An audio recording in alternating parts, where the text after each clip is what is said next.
Hello there, and welcome back to Bedtime Science. I'm really glad you're here tonight. Every living thing on Earth today is the product of an unbroken chain of successful survival and reproduction stretching back approximately 4 billion years.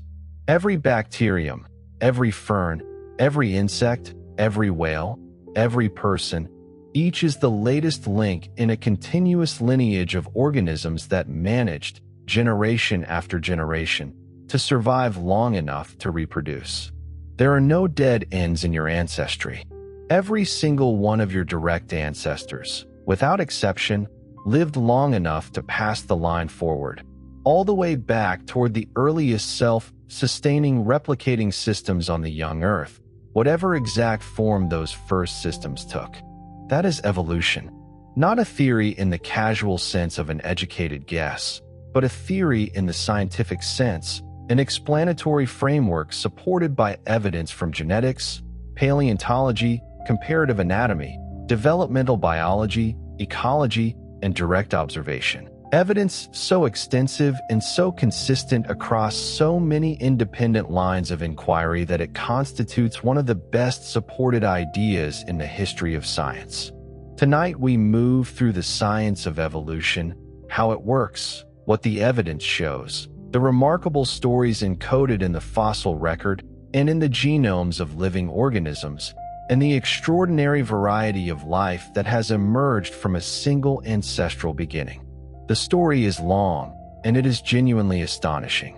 Evolution by natural selection, the mechanism proposed by Charles Darwin and Alfred Russel Wallace in 1858, requires only 4 conditions to operate: variation, meaning that individuals in a population differ from each other in heritable traits; inheritance, meaning that offspring tend to resemble their parents; differential reproduction, meaning that some variants survive and reproduce more successfully than others; and time, meaning that the process continues across many generations. When these 4 conditions are met, and they are met in every known population of every living organism, natural selection will produce evolution, meaning a change in the heritable characteristics of the population over successive generations. This is not a controversial conclusion drawn from the evidence. It is a logical necessity that follows from the conditions themselves, as inevitable as the conclusion that objects fall when dropped in a gravitational field. Darwin did not know about genetics, DNA, or the molecular mechanism of inheritance when he proposed natural selection. He knew only that offspring resemble their parents, the fact of inheritance, without understanding the mechanism.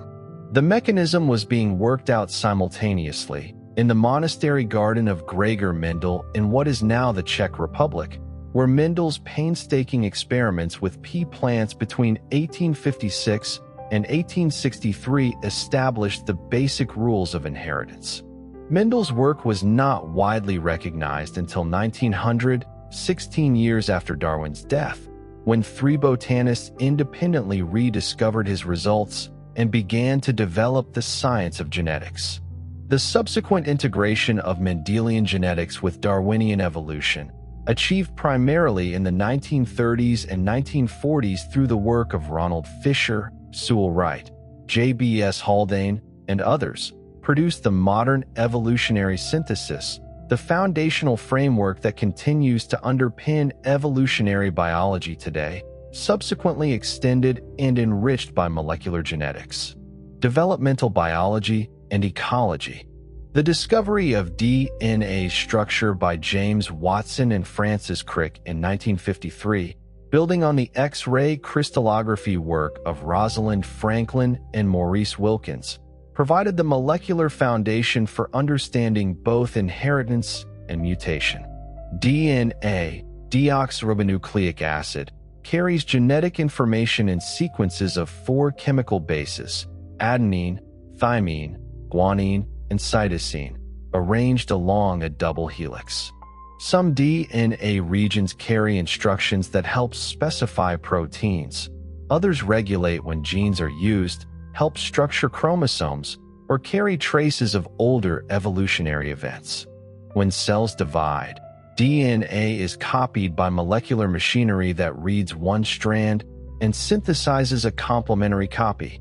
The copying is extraordinarily accurate but not perfect. Errors occur at a rate of approximately 1 per billion base pairs per generation, which means that in any individual human, roughly several dozen new mutations, spontaneous errors in DNA copying, are present that were not in either parent.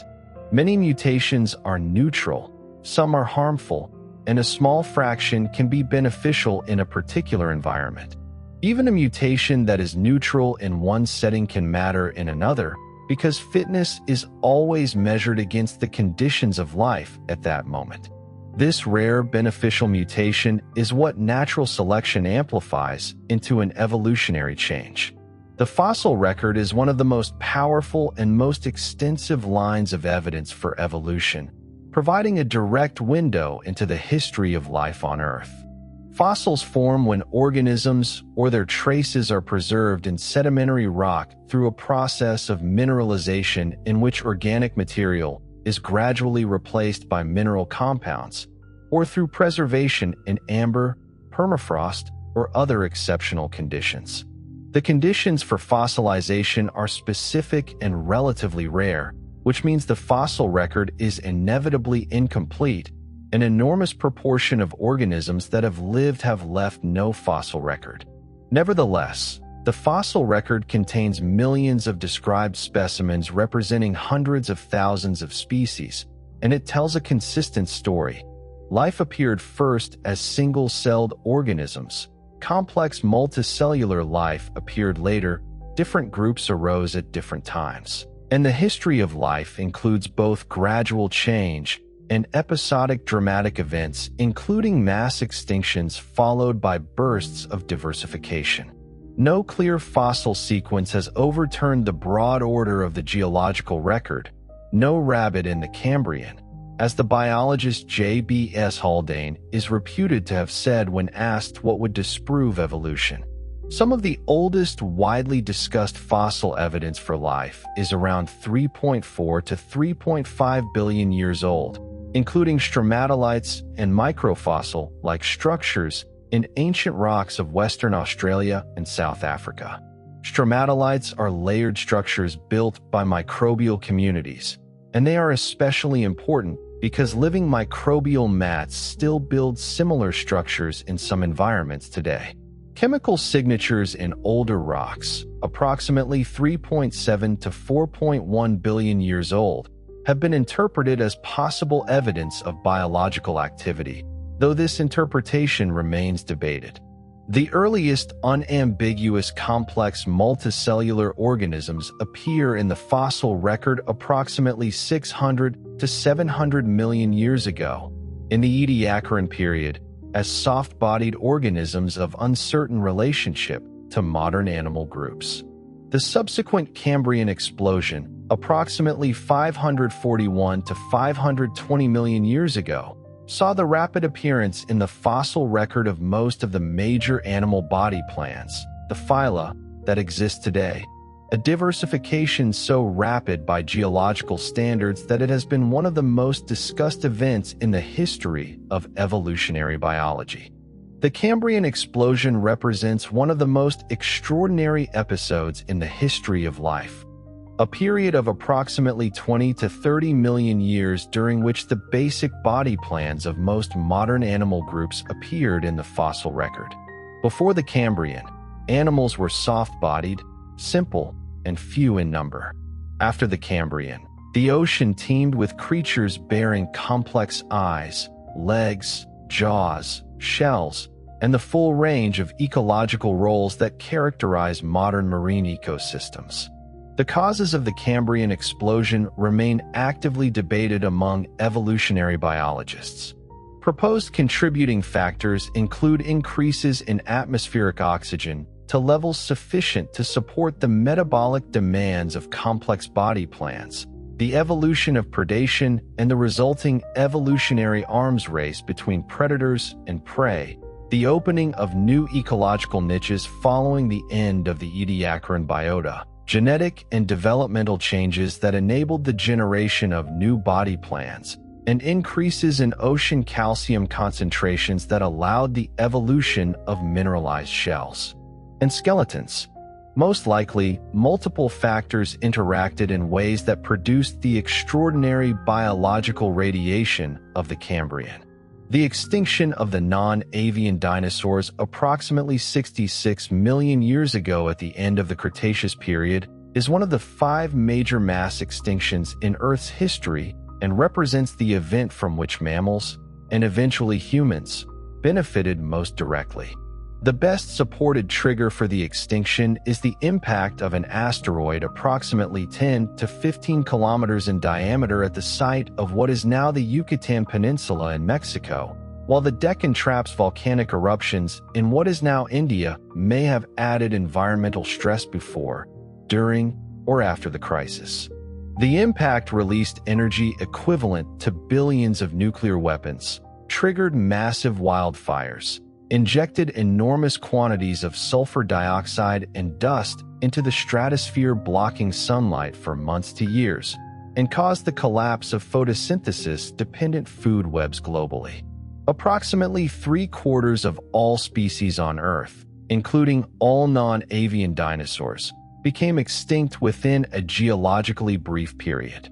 The mammals that survived were small, generalist, typically burrowing animals that could subsist on seeds and other resistant food sources through the ecological crisis. Their subsequent diversification, freed from the competitive dominance of dinosaurs, produced the rich diversity of modern mammals. Birds are not merely the evolutionary descendants of dinosaurs. They are living dinosaurs by the most accurate modern understanding of evolutionary relationships.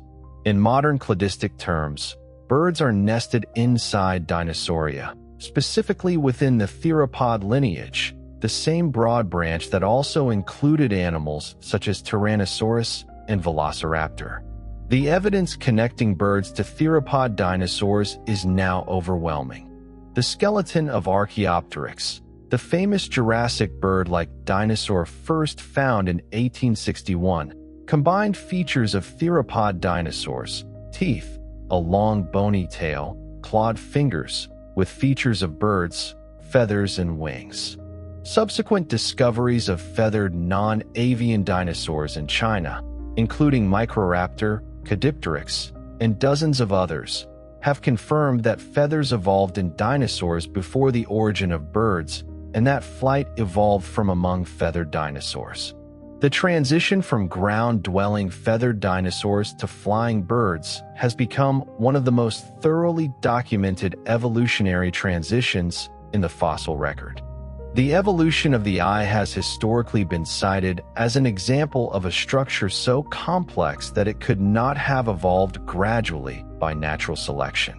Darwin himself addressed this objection in On the Origin of Species, arguing that a series of simple light-sensitive structures, each providing some adaptive advantage over the preceding stage, could be gradually refined by selection into the complex camera eye of vertebrates.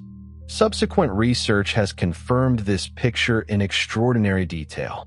Living animals display a complete series of light-sensing structures ranging from simple eye spots, patches of light-sensitive cells with no optical focusing, to cup-shaped eyes that provide directional information about light sources, to eyes with a pinhole aperture that can form crude images, to simple lens eyes, and finally to the complex eyes of vertebrates, cephalopods, and compound insect eyes. Evolutionary analysis of the gene PAX6, which plays a central role in eye development in animals as diverse as fruit flies, mice, and humans, reveals something subtler and more interesting than a single eye-making gene. Deeply conserved developmental regulators can be reused in different lineages, helping initiate or organize visual structures that later evolve in different directions. Eyes and light-sensing organs have evolved many times in different animal lineages, often drawing on ancient genetic toolkits even when the final structures evolved independently. Convergent evolution, the independent evolution of similar traits in unrelated lineages in response to similar environmental pressures, is one of the most compelling demonstrations that natural selection is not random, but finds the same solutions repeatedly when presented with the same problems. The camera eye of vertebrates and the camera eye of cephalopods, squid and octopuses, are anatomically nearly identical in their optical principles, yet evolved completely independently from different developmental origins. Placental mammals and marsupial mammals in Australia have repeatedly evolved similar ecological roles through different lineages. The Tasmanian tiger, a marsupial, evolved a skull shape and predatory ecology remarkably similar to the dog and wolf. The marsupial mole of Australia is strikingly similar in form and function to the golden mole of Africa. The sugar glider parallels the flying squirrel. Streamlining for fast swimming has evolved independently in fish, ichthyosaurs, dolphins, and seals. Echolocation for navigation in darkness has evolved independently in bats, dolphins, and some birds. When the same environmental context produces the same solution in multiple independent lineages, it demonstrates that natural selection, given sufficient time and genetic variation, reliably converges on the same designs. The molecular evidence for evolution is arguably the most powerful available because it allows the relationships between organisms to be read directly from their DNA sequences.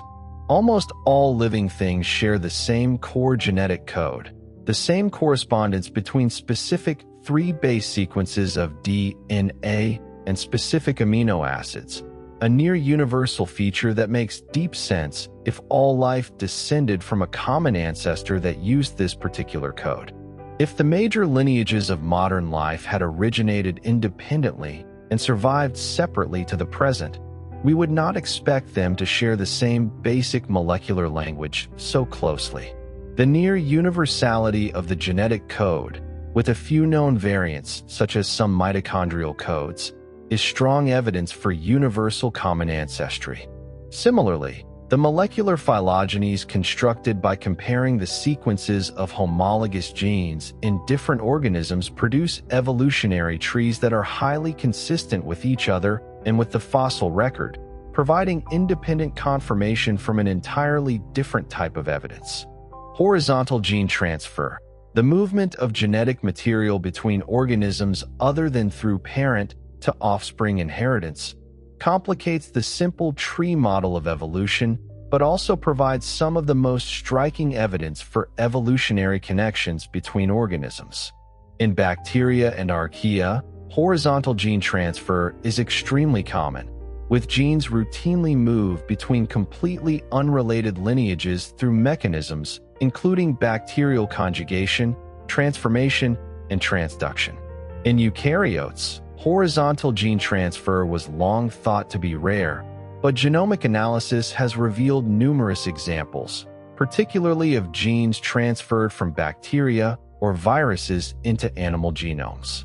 Approximately 8% of the human genome consists of sequences derived from ancient viral infections, sequences of retroviruses that integrated into the germline DNA of our ancestors and were subsequently inherited. Some of these ancient viral sequences have been co-opted by the host genome for new functions. The syncytin genes, which encode proteins essential for the formation of the placenta in mammals, are derived from retroviral envelope proteins that were captured by a mammalian ancestor and repurposed for a completely different function. The boundaries between self and other in the genome are more permeable than intuition suggests. Sexual reproduction is one of the more puzzling features of eukaryotic biology from an evolutionary perspective because it is in some respects costly in a way that asexual reproduction is not. In a sexually reproducing population, only half the individuals, the females, produce offspring directly. An asexual population in which every individual produces offspring can in principle outcompete a sexual population twice as fast. Yet sexual reproduction is overwhelmingly common among animals, plants, and fungi. The leading evolutionary explanation is that sexual reproduction generates genetic variation by combining alleles from two parents in new combinations that allows populations to respond more rapidly to changing selection pressures, particularly the rapidly evolving selection pressure imposed by parasites and pathogens. The Red Queen hypothesis, named after the Red Queen in Lewis Carroll's Through the Looking Glass, who must keep running just to stay in place, proposes that sexual reproduction is maintained by the evolutionary arms race between hosts and their parasites. The continuous reshuffling of host immune genotypes through sexual reproduction helps stay ahead of the rapidly evolving parasites that are specifically targeted at any common host genotype. Kin selection, the mechanism first rigorously formalized by William Hamilton in 1964, explains the evolution of altruistic behaviors that reduce the fitness of the actor while increasing the fitness of another. Hamilton's insight was that natural selection acts on genes, not on organisms, and that a gene for altruistic behavior can spread in a population if the recipients of the altruism share enough copies of that gene with the actor to more than offset the cost to the actor's own reproduction.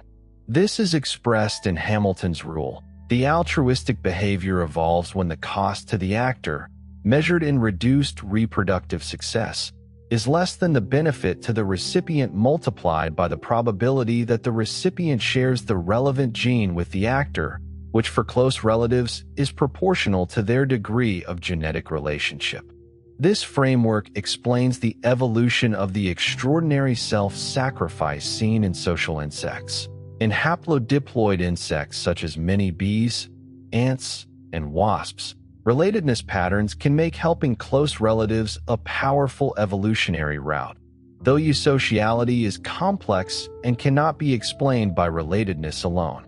The evolution of cooperation among non-relatives, a phenomenon not explained by kin selection, has been studied through the framework of reciprocal altruism, proposed by Robert Trivers in 1971.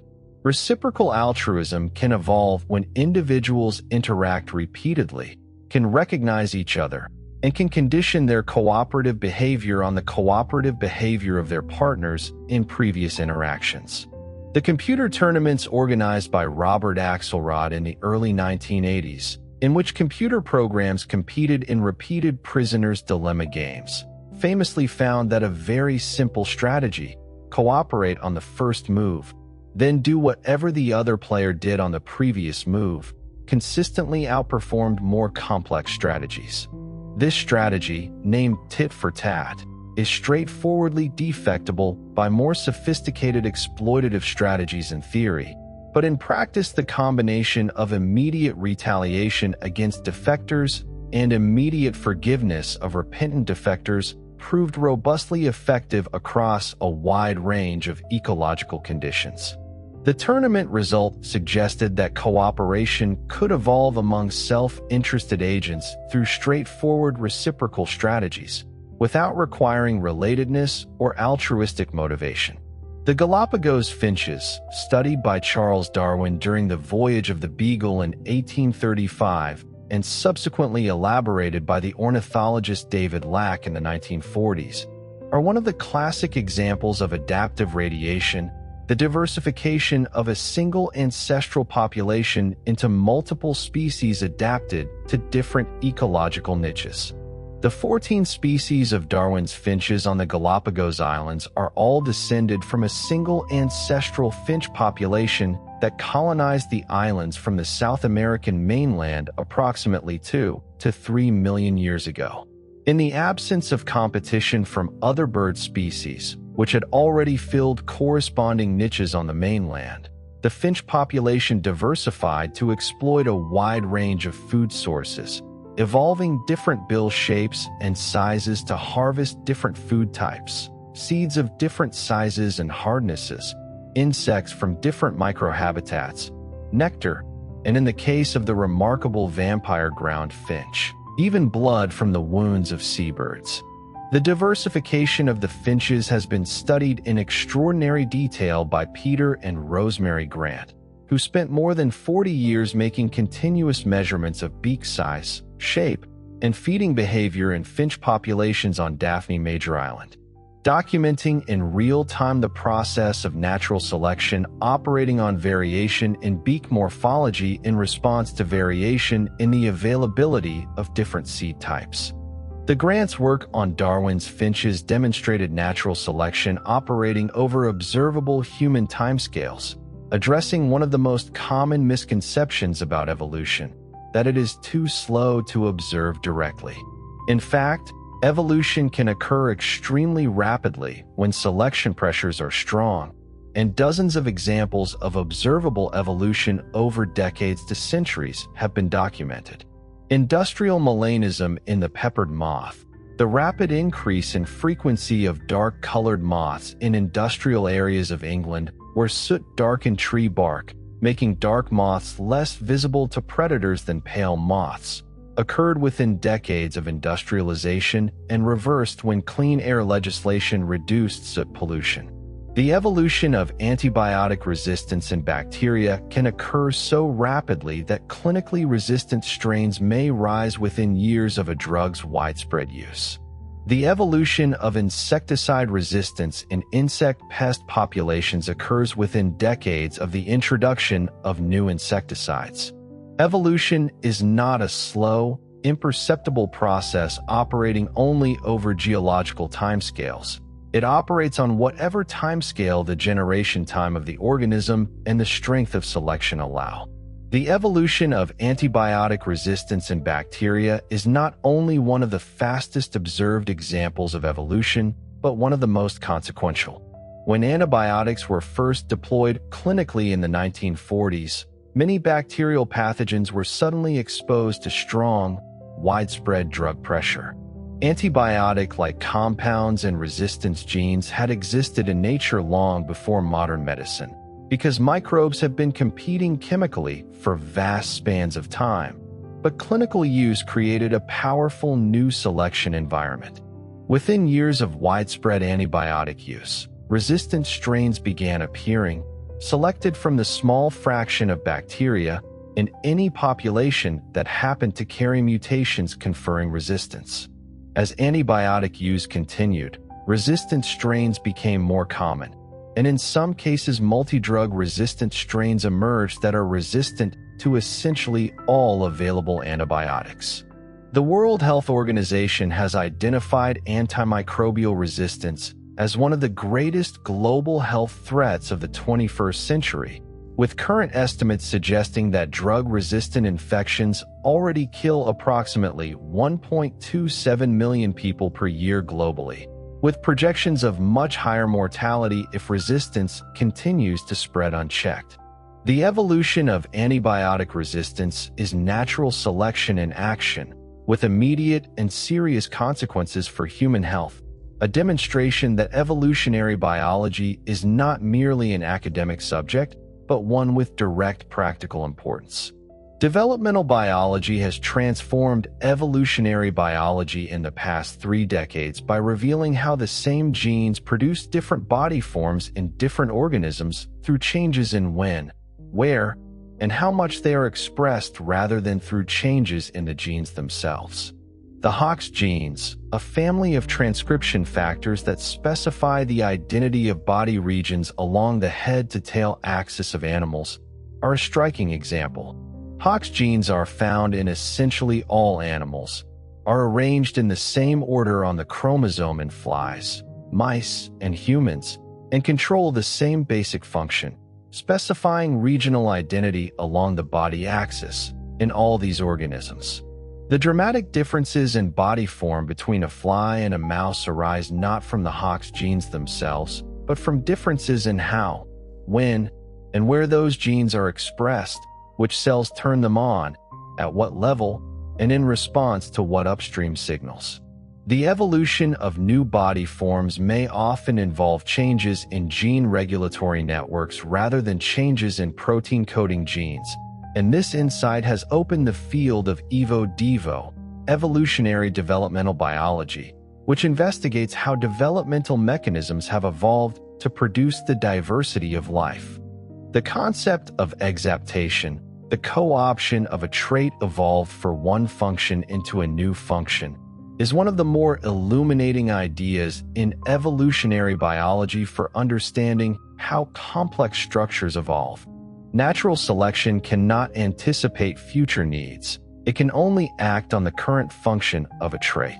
Yet complex structures are often built from components that originally served different purposes. The bones of the mammalian middle ear, the malleus, incus, and stapes, were originally jaw bones in the reptilian ancestors of mammals, as shown by both the fossil record and by the developmental genetics of the middle ear. Feathers evolved in dinosaurs before the evolution of flight, apparently originally serving thermoregulatory or display functions, before being adapted for the aerodynamic function of flight in the lineage leading to birds. The lens of the vertebrate eye is made from proteins called crystallins that were originally metabolic enzymes, recruited into a new optical role through subtle changes in expression level and pattern. Complex structures are not built from scratch, but assembled from repurposed existing components, a process that makes the gradual evolution of complex structures both more comprehensible and more elegant. The genetic differences between humans and our closest living relatives, the chimpanzees and bonobos, are surprisingly small given the enormous behavioral and cognitive differences between the species. The protein-coding DNA sequences of humans and chimpanzees differ by approximately 1.2%, meaning that approximately 98.8% of protein-coding DNA is identical between the two species. Including insertions and deletions, the total genomic difference is approximately 4%. Yet these differences, acting through development, produce animals with dramatically different cognitive abilities, social structures, and ecological roles. Much of the functional difference between humans and chimpanzees likely lies not in the protein coding sequences, but in the regulatory sequences that determine when, where, and how much those proteins are produced.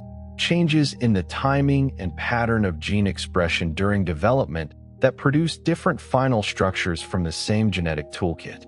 Humans and chimpanzees share approximately 97 to 99% of their DNA, depending on the measure used, more than either shares with gorillas, and far more than either shares with any other primate species.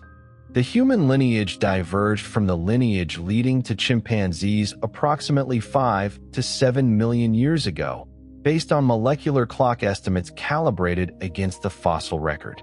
The subsequent evolution of our lineage to modern Homo sapiens involved numerous species of hominins. The group that includes humans and our closer relatives than chimpanzees, with complex patterns of speciation, extinction, migration, and in some cases interbreeding. The Australopiths, including the famous Australopithecus afarensis represented by the specimen known as Lucy, were upright walking hominins with ape-sized brains who lived in Africa between approximately 4 and 2 million years ago. The genus Homo, with progressively larger brains and more sophisticated tool use, appeared by roughly 2.8 to 2.5 million years ago.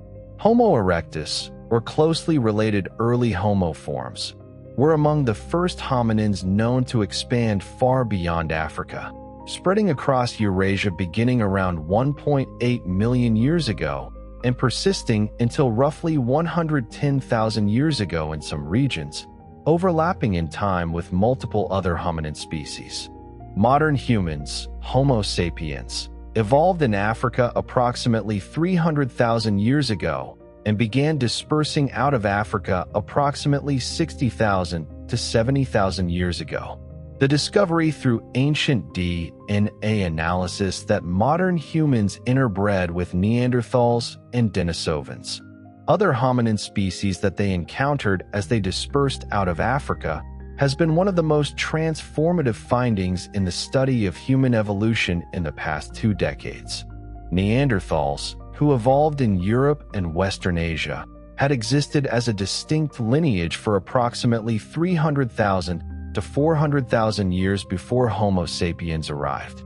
The sequencing of the Neanderthal genome by Svante Pääbo and colleagues at the Max Planck Institute for Evolutionary Anthropology, first published in 2010, revealed that approximately 1 to 4% of the DNA of modern humans outside Africa derives from Neanderthals, indicating that interbreeding occurred when modern humans first encountered Neanderthals in the Middle East or Europe approximately 50,000 to 60,000 years ago. The Denisovans, known primarily from fragmentary fossils in Siberia, but identified through exceptional ancient DNA preservation, contributed approximately 1 to 6% of the DNA of modern people in Southeast Asia and the Pacific. Svante Pääbo was awarded the Nobel Prize in Physiology or Medicine in 2022 for his work on ancient DNA and human evolution. Genetic drift, random changes in allele frequencies in a population due to the chance events of which individuals survive and reproduce, is a force of evolution distinct from natural selection and particularly important in small populations. In a small population, the allele frequencies can change substantially between generations by pure chance, just as flipping a coin 10 times may easily give 7 or 8 heads rather than the expected 5. If a population goes through a bottleneck, a severe reduction in size followed by recovery, the allele frequencies in the recovered population will reflect the chance of which alleles happen to be present in the small bottleneck population rather than the overall frequencies in the original large population. The cheetah shows extraordinary genetic uniformity compared with many other mammals, probably shaped by severe bottlenecks in its evolutionary history. Classic studies even reported unusually high acceptance of skin grafts between unrelated cheetahs, a sign of low immune system diversity. The timing and details of the bottlenecks are still studied, but the broader point is clear. When populations pass through very small numbers, genetic drift can remove much of the variation that existed in the larger ancestral population. Sexual selection, distinguished by Darwin from natural selection in his 1871 book The Descent of Man and Selection in Relation to Sex, is the component of selection that arises from competition for mates rather than from competition for survival. Darwin recognized that many traits in animals, the peacock's tail, the enormous antlers of the Irish elk, the bright coloration of many male birds, could not be explained by natural survival advantages and in many cases seemed positively disadvantageous to survival, while still clearly having evolved. The explanation is that these traits confer advantages in competition for mates, either by making the bearer more attractive to choosy members of the opposite sex or by helping the bearer win competitions with same-sex rivals for access to mates. Fisher's runaway sexual selection model proposes that once a preference for a trait is established, even if arbitrary, it creates a self-reinforcing evolutionary dynamic. Females who prefer long tails have sons with long tails and daughters who prefer long tails, causing the trait and the preference to co-evolve to increasingly extreme expression until the survival cost of the trait becomes prohibitive. The Baldwin effect describes the process by which learned behaviors can influence the trajectory of genetic evolution without requiring the inheritance of acquired characters, a process previously associated with the discredited Lamarckian theory. When individuals learn a new behavior that helps them survive in a changed environment, the population as a whole survives long enough to allow selection to act on any heritable variation that makes the learned behavior easier to acquire or perform. Over generations, genetic changes that pre-adapt individuals toward the behavior that was originally learned can spread in the population, eventually producing a behavior that appears innate but actually began as learned. The Baldwin effect provides a mechanistic account of how learning and behavior can interact with genetic evolution without requiring any direct inheritance of learned traits. and it has been invoked as one possible way to think about the interaction between learning, behavior, and genetic evolution, including in discussions of language. Though language evolution remains far too complex to reduce to any single mechanism. The neutral theory of molecular evolution, proposed by Mitsuo Kimura in 1968, proposed that the majority of evolutionary change at the molecular level, changes in DNA sequences, is neither positively selected nor negatively selected, but neutral with respect to fitness. On this view, most mutations that become fixed in populations do so not because they are advantageous, but through genetic drift, the random sampling of alleles from generation to generation. In a population where all alleles of a gene have approximately equal effects on fitness. The neutral theory was initially controversial because it seemed to undermine the primacy of natural selection in evolution, but subsequent data have largely supported it. Comparison of DNA sequences across species finds much more variation than would be expected if all variation were subject to purifying selection, and many DNA changes accumulate in ways that allow approximate molecular clocks. Though real molecular clocks vary among lineages, genes, and genomic regions. Epigenetics, heritable changes in gene expression that do not involve changes in DNA sequence, has been one of the more actively investigated and more controversially interpreted areas of biology in the past 2 decades.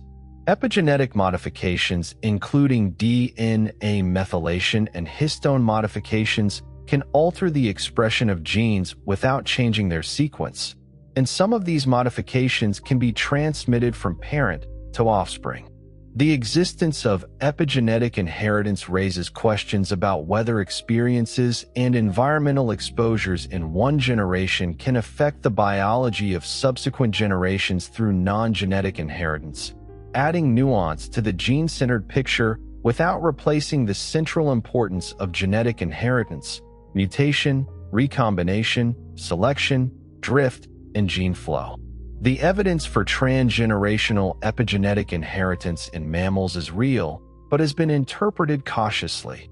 While some epigenetic marks can be transmitted across 1 or 2 generations, the extensive epigenetic reprogramming that occurs during mammalian early embryonic development erases most parent-derived epigenetic marks, limiting the extent of transgenerational epigenetic inheritance relative to what has been observed in some plants and in the nematode worm C. elegans. The tree of life, the phylogenetic tree representing the evolutionary relationships among all living organisms, has been dramatically revised by molecular phylogenetics. Traditional taxonomies based on morphology grouped organisms by visible similarities that sometimes reflected shared evolutionary history and sometimes reflected convergent evolution of similar forms. Molecular data, particularly the sequences of genes that are present in all organisms and evolve at known rates, provides a more reliable guide to evolutionary relationships. The 3-domain system of life, bacteria, archaea, and eukarya, was established by Carl Woese and colleagues in the 1970s and 1980s based on comparisons of ribosomal RNA sequences, overturning the previous 2-domain system in which bacteria and archaea were grouped together as prokaryotes. More recently, phylogenomic analyses of the Asgard archaea have suggested that eukaryotes may be nested within the archaea rather than constituting a fully separate domain, potentially reorganizing the deepest branches of the tree of life.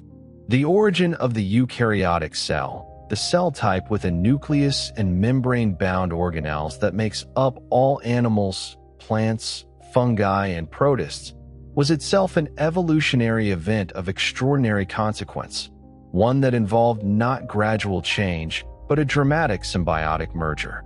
The endosymbiotic theory, developed by Lynn Margulis in the 1960s and initially met with considerable skepticism, proposes that the mitochondria of eukaryotic cells are the descendants of free-living alpha proteobacteria that were engulfed by an ancestral archaeal cell approximately 1.5 to 2 billion years ago.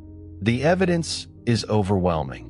Mitochondria have their own circular DNA, their own ribosomes structurally similar to bacterial ribosomes, a double membrane whose inner membrane is bacterial in origin, and phylogenetic relationships that nest them within specific bacterial lineages. The chloroplasts of photosynthetic eukaryotes similarly descend from free, living cyanobacteria that were engulfed approximately 1 billion years ago. Evolution, at the grandest scale, has involved not only the gradual modification of traits by selection, but the wholesale merger of entire organisms into new composite beings. The discovery of CRISPR-Cas9, the bacterial immune system component that has been developed into a revolutionary gene editing technology, illustrates how fundamental research into evolutionary biology and microbiology can produce unexpected practical applications. CRISPR, clustered regularly interspaced short palindromic repeats, is a bacterial adaptive immune system that records the DNA sequences of viral invaders and uses this molecular memory to recognize and cut the DNA of matching invaders in future infections. The bacterial immune system is itself an example of evolution. Bacteria that acquired CRISPR elements were better able to survive viral attacks, and the system spread through bacterial populations by natural selection. Jennifer Doudna and Emmanuel Charpentier's 2012 demonstration that the CRISPR-Cas9 system could be reprogrammed to cut any specified DNA sequence opened applications in gene therapy, agricultural biotechnology, and basic research that are currently being developed at an extraordinary pace, earning Doudna and Charpentier the 2020 Nobel Prize in Chemistry. The evolution of language and its uniquely human characteristics, the ability to produce and understand a potentially infinite number of novel sentences from a finite vocabulary and set of grammatical rules, is one of the most studied and most debated questions in evolutionary biology and cognitive science. The capacity for language appears to be partly encoded in the human genome. Mutations in the FOXP2 gene, a transcription factor, produce specific impairments in language and fine oral motor control in affected individuals, and the human version of FOXP2 differs from the chimpanzee version at two critical positions and shows evidence of positive selection in the human lineage. But FOXP2 is not a language gene in any simple sense. It is one of many genes whose evolution contributed to the neural substrate underlying language. The evolution of the full human language capacity involved changes in multiple brain regions, in the social and cognitive prerequisites for language learning, and in the cultural evolution of language itself, a combination of biological and cultural evolution that is extraordinarily difficult to disentangle. Coevolution, the simultaneous evolution of two or more species in response to each other, with each species exerting selection pressure on the other, produces some of the most intricate and most beautiful biological relationships. The coevolution of flowering plants and their pollinators is one of the most extensively documented examples. Specific floral traits including color, shape, scent, and nectar composition have evolved under selection pressure from specific pollinator preferences, and pollinator traits including tongue length, body size, and color sensitivity have evolved under selection pressure from specific floral rewards. The extraordinary diversity of orchid species, roughly 28,000 accepted species, making orchids one of the largest plant families on Earth, is thought to reflect, in part, the tight evolutionary relationships between orchids and their often highly specific pollinators. Each specialized pollinator relationship can open a new evolutionary path. Some Australian hammer orchids have evolved flowers that mimic female thinned wasps in appearance and scent, inducing male wasps to attempt to mate with the flower and transfer pollen in the process. a deceptive coevolution in which the orchid exploits the wasp's own mate recognition system without providing any reward. There is another essential point, quiet but important. Evolution is not a ladder. It does not move from lower to higher, from primitive to advanced, as if all life were climbing toward humans. Evolution is a branching process. Bacteria alive today are not ancient leftovers waiting to become something else. They are modern organisms, as evolved in their own way as we are in ours. A moss is not trying to become a tree. A fish is not trying to become a mammal. A chimpanzee is not an unfinished human. Each living lineage has been changing, surviving, and adapting for the same amount of time since it last shared an ancestor with another lineage. The latter image is tempting because human beings love stories with direction. We like beginnings, progress, and arrivals. But the tree of life has no central trunk leading inevitably to us. It has branches, losses, experiments, extinctions, dead ends, convergences, and radiations. Some branches become enormous for a time and then vanish almost completely. Some remain small and quiet for hundreds of millions of years. Some, like bacteria and archaea, are so successful that they dominate the planet at microscopic scales while rarely appearing in the stories humans tell about nature. Evolution has no ambition. It has consequences. This is one reason the phrase survival of the fittest is often misleading. Fitness does not mean strength in the ordinary sense. It does not mean moral superiority, health, beauty, complexity, intelligence, or dominance. In evolutionary biology, fitness means reproductive success in a particular environment. A tiny beetle that survives on one species of plant may be fitter in its environment than a lion would be there. A bacterium resistant to an antibiotic is fitter in the presence of that antibiotic, but not necessarily in its absence if resistance carries a cost. Fitness is local. It is contextual. It is measured by what leaves descendants. Natural selection therefore produces fit to place, not perfect. It works with what already exists. It does not design from a blank page. It modifies inherited structures, shifts proportions, changes timing, amplifies a slight advantage, removes severe disadvantages, and leaves many awkward compromises in place because they are good enough. The bodies of living organisms are full of such compromises. They are not the products of engineering in the abstract. They are historical objects. Every organism carries the memory of what it used to be. The recurrent laryngeal nerve in mammals is a famous example of historical constraint. In fish-like ancestors, the nerve ran a short route from the brain to structures near the gills. In mammals, as the neck and body plan changed through evolution, the nerve became caught under a major blood vessel near the heart and now loops down into the chest before returning to the larynx. In a giraffe, this means a nerve travels meters out of its way. No engineer starting from scratch would choose that route. But evolution does not start from scratch. It alters what history has already built. The vertebrate eye carries another kind of historical compromise. The retina is arranged so that nerve fibers and blood vessels lie in front of the light-sensitive cells, creating a blind spot where the optic nerve exits the eye. The brain fills this gap so seamlessly that we rarely notice it. Cephalopod eyes, which evolved independently, have a different arrangement and do not have the same blind spot. This does not mean the vertebrate eye is poor. It is astonishingly effective, but it is effective in a way that still bears the trace of developmental history. Vestigial structures are not useless leftovers in the simplistic sense. They are structures that have lost, reduced, or changed their original function. The human appendix, once often described as a useless remnant, is now understood to have immune functions and may help maintain gut microbial communities, even if it is not essential for survival. The small bones near the pelvis of whales are remnants of hind limbs inherited from land-dwelling ancestors. though they can still serve roles in reproduction by anchoring muscles.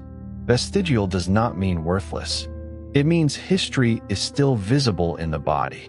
The evolution of whales is one of the most beautiful examples of this visible history. Modern whales are fully aquatic mammals, but their ancestors walked on land. The fossil record preserves a sequence of forms showing this transition. Early hoofed mammals near water, amphibious forms with strong limbs, animals with nostrils shifting backward on the skull, and later whales with powerful tails and reduced hind limbs. Pakicetus, Ambulocetus, Rhodocetus, and Basilosaurus are not imaginary links inserted into a theory after the fact. They are fossils with bodies that make sense only in the context of descent with modification. Whales also carry molecular evidence of their ancestry. Their closest living relatives are hippopotamuses, not seals or fish. This relationship was surprising from external appearance alone, but became clear through molecular and anatomical evidence. It reminds us that evolution does not group organisms by superficial similarity. A whale and a fish share a streamlined body because water rewards that shape, not because they are close relatives. A whale and a hippopotamus share ancestry even though their modern lives look very different. DNA often reveals kinship where appearance hides it. The transition from water to land is another story that evolution has preserved in stone. Fish did not one day decide to walk. Instead, some ancient lobe-finned fishes already possessed fleshy fins with internal bones, lungs or lung-like air-breathing structures, and bodies capable of moving through shallow, oxygen-poor waters. In such environments, the ability to prop the body up, move through vegetation, breathe air, or cross short distances between pools could be advantageous. Tiktaalik, discovered in rocks about 375 million years old, has a mixture of fish and tetrapod features. Fins with wrist-like bones, a flat head, a neck, scales, and gills. It is not half fish and half amphibian in a cartoon sense. It is an organism that lived in its own world, with features that reveal a transition. The phrase missing link is popular but often unhelpful. Evolution does not predict one perfect fossil exactly halfway between two modern forms. It predicts branching lineages and transitional features. Fossils are not rungs on a ladder. They are preserved remains of real organisms, most of which were not direct ancestors of living species, but close relatives of ancestral populations. Archaeopteryx is not interesting because it is a mythical halfway creature. It is interesting because it shows a combination of traits: feathers and wings with teeth, claws, and a long bony tail. Tiktaalik is not important because it is the one creature that crawled onto land. It is important because it demonstrates the kind of anatomy expected near the fish tetrapod transition. Speciation, the formation of new species, is one of the central consequences of evolution over time. It often begins when populations become separated, physically or reproductively. A river changes course. A mountain range rises. An island is colonized. A glacier divides a range. A group begins breeding at a different season, using a different song, feeding on a different host plant, or choosing mates by a different signal. Over time, mutation, selection, drift, and gene flow reshape the separated populations. If they diverge enough that they no longer interbreed successfully, a single lineage has become two. The boundary between species is sometimes clear and sometimes not. This is not a weakness in evolutionary biology. It is one of its predictions. If species arise gradually, then some populations should be in the gray zone of becoming separate. Biologists use different species concepts depending on the organism in question: reproductive isolation, shared ancestry, ecological role, genetic distinctiveness, morphology. Bacteria complicate the issue further because they exchange genes horizontally and reproduce asexually. Nature did not divide itself into categories for our convenience. The categories are tools, and like all tools, they work better in some contexts than others. Islands are natural laboratories of evolution because they isolate populations and create empty ecological opportunities. When a small number of individuals arrive on an island, they bring only part of the genetic variation of the source population. This founder effect can shape everything that follows. If the island has few predators, birds may lose the ability to fly. If food sources are unoccupied, a single lineage may diversify into many forms. The Hawaiian honey creepers, like the Galapagos finches, radiated into many species with different beaks and diets after ancestral birds reached the islands. Island evolution often produces both extraordinary creativity and extraordinary vulnerability. Flightlessness has evolved many times on islands. If there are no mammalian predators and food is available on the ground, flying may become less necessary, while maintaining flight remains energetically expensive. Over generations, wings may shrink, bodies may grow larger, and behavior may become less wary. This can work beautifully until humans arrive with cats, rats, pigs, or hunting pressure. Then the very adaptations that made island birds successful become dangerous. Evolution fits organisms to past and present conditions, not to dangers they have never encountered. Evolution can be fast when selection is strong and generation times are short. Bacteria can evolve within days. Viruses can change within months. Insects under pesticide pressure can evolve resistance in years. Plants exposed to herbicides can develop resistant populations. Fish under intense harvesting can evolve toward earlier reproduction and smaller size because individuals that reproduce before being caught leave more descendants. These are not metaphors. They are measurable changes in allele frequencies and traits. Evolution is not only the ancient past. It is the daily behavior of living populations. Artificial selection is evolution guided by human preference.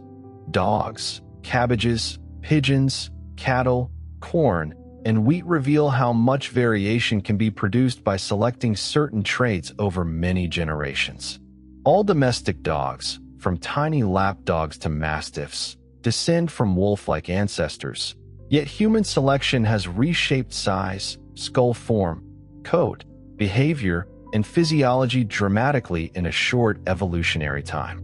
Darwin understood the importance of artificial selection because breeders had shown that heritable variation could be accumulated.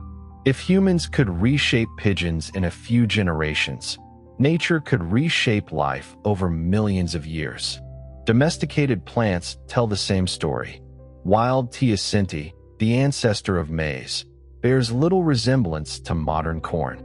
Through human selection, small hard seed structures became large ears with exposed kernels. Wild mustard, Brassica oleracea, has been selected into cabbage, kale, broccoli, cauliflower, Brussels sprouts, and kohlrabi, each emphasizing a different part of the plant. These familiar foods are evolutionary experiments conducted by human appetite, agriculture, and culture. They show that small inherited differences, selected repeatedly, can change bodies profoundly. Gene flow is another major evolutionary force. When individuals move between populations and reproduce, they carry alleles from one population into another. Gene flow can prevent populations from diverging too far, or it can introduce useful variation. It can blur the boundaries between lineages. In human history, gene flow has been continuous. Populations moved, met, separated, and mixed. The ancient DNA revolution has made this visible with astonishing clarity. Human populations are not isolated branches with pure histories. They are streams that meet, divide, and meet again. Ancient DNA has changed the emotional texture of human evolution. Neanderthals were once imagined as entirely separate, vanished cousins. Now we know that many modern humans outside Africa carry a small percentage of Neanderthal ancestry, and some populations carry Denisovan ancestry as well. These are not large fractions of the genome, but they are real traces of ancient meetings. Some inherited variants affect immunity, skin, altitude adaptation, and other traits. Human evolution was not a clean replacement story. It was a braided story. The idea of a single mitochondrial Eve is often misunderstood. Mitochondrial Eve was not the first woman, the only woman alive at her time, or the mother of all humanity in a biblical sense. She was the most recent woman from whom all living humans inherit their mitochondrial DNA through uninterrupted maternal lines. There were many other women alive then, and they have living descendants through other parts of the genome, but their mitochondrial lineages did not persist to everyone alive today. The same is true of Y chromosomal ancestry in males. Genealogical ancestry and genetic ancestry are not the same thing, and evolutionary thinking helps separate them. Common ancestry means that every human is related, but it also means something larger. All life is related. The last universal common ancestor, often called Luca, was not necessarily the first living thing.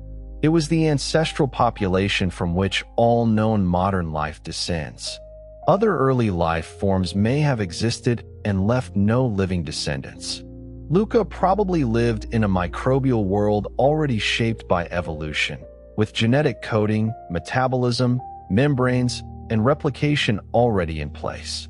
The origin of life and the last universal common ancestor are related questions, but they are not identical. The origin of life remains one of the great open scientific problems. Evolution by natural selection explains how life changes once there are replicating systems with variation and inheritance. It does not, by itself, fully explain how the first such systems arose from chemistry. Researchers study RNA world hypotheses, metabolism first models, hydrothermal vents, lipid membranes, mineral surfaces, and many other possibilities. The question is difficult because the evidence is ancient, indirect, and partly erased by the success of later life. A good evolutionary script should be honest about this boundary. Evolution is not weakened by saying, "This is where another scientific question begins." Molecular evolution also reveals that genomes are not clean instruction manuals. They are archives. They contain genes, regulatory regions, transposable elements, old viral sequences, duplicated genes, broken genes, repeated sequences, and traces of past events. A gene can duplicate, leaving one copy to maintain the original function while the other accumulates changes and sometimes takes on a new role. This process has been crucial in evolution. New functions often arise not from nothing, but from copying and modifying what already existed.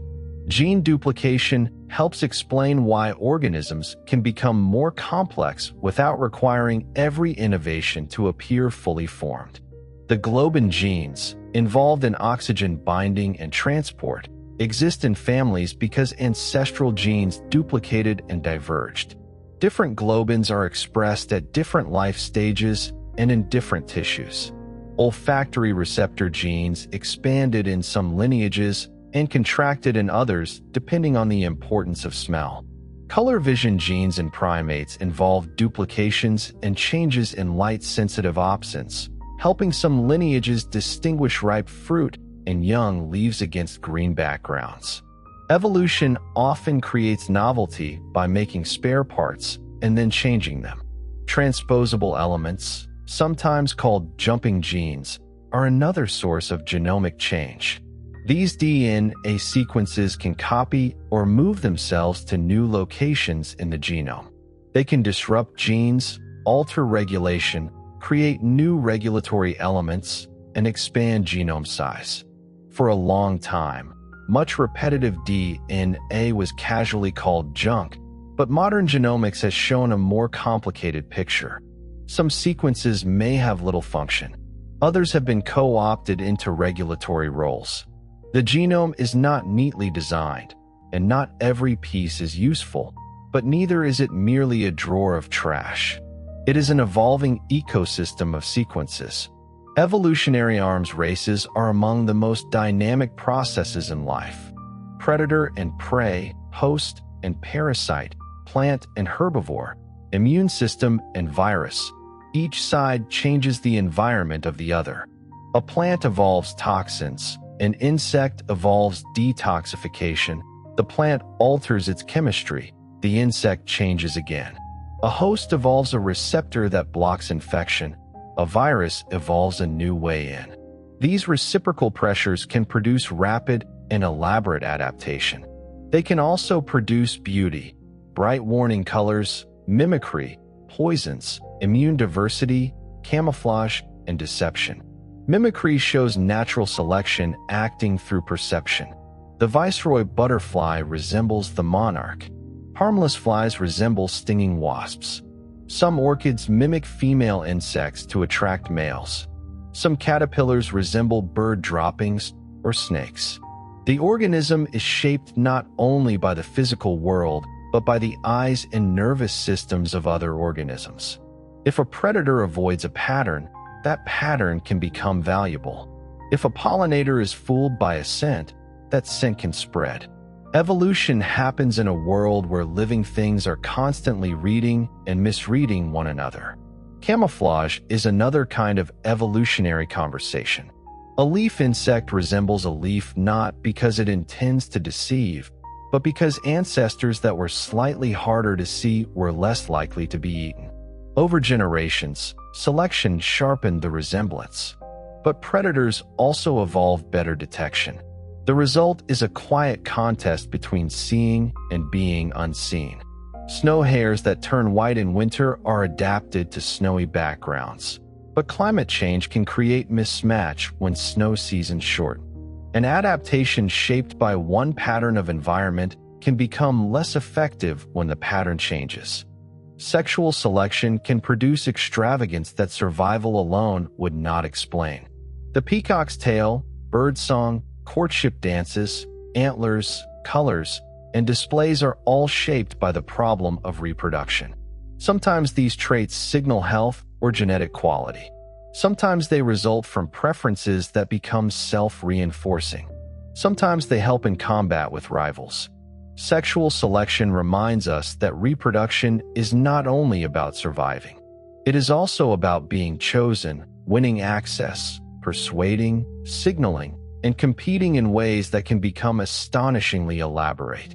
But even sexual selection is full of trade-offs. A bright color may attract mates and predators. A large antler may win fights and cost energy. A loud song may attract females and reveal location to enemies. Evolution rarely maximizes one thing without consequences. Instead, organisms exist at intersections of trade-offs: speed versus endurance, fertility versus longevity, defense versus growth, attraction versus safety, specialization versus flexibility. When a trait seems strange, the question is often not, why is it perfect? The question is, what trade-off made it good enough? The evolution of aging is a quiet example of trade-offs across time. Natural selection is generally strongest on traits that affect survival and reproduction before and during reproductive years. Harmful effects that appear late in life can be less efficiently removed, especially if they occur after reproduction. Some genes may even be beneficial early in life and harmful later, a pattern called antagonistic pleiotropy. Aging is not simply wear and tear. It is partly shaped by the declining force of selection with age, by energy allocation, by repair limits, and by the evolutionary economics of living bodies. This helps explain why bodies are not built for indefinite maintenance. Repair is costly. Immune function is costly. Reproduction is costly. Growth is costly. Every organism allocates limited energy. A mouse, facing high predation risk, may benefit from reproducing quickly rather than investing heavily in long-term repair. A whale or elephant, with fewer predators and slower life histories, can evolve longer maintenance. Lifespan is not a simple measure of biological quality. It is part of an evolved strategy in a particular ecological world. Evolutionary medicine uses these insights to ask why bodies are vulnerable to disease. Fever, pain, nausea, cough, and inflammation are not merely malfunctions.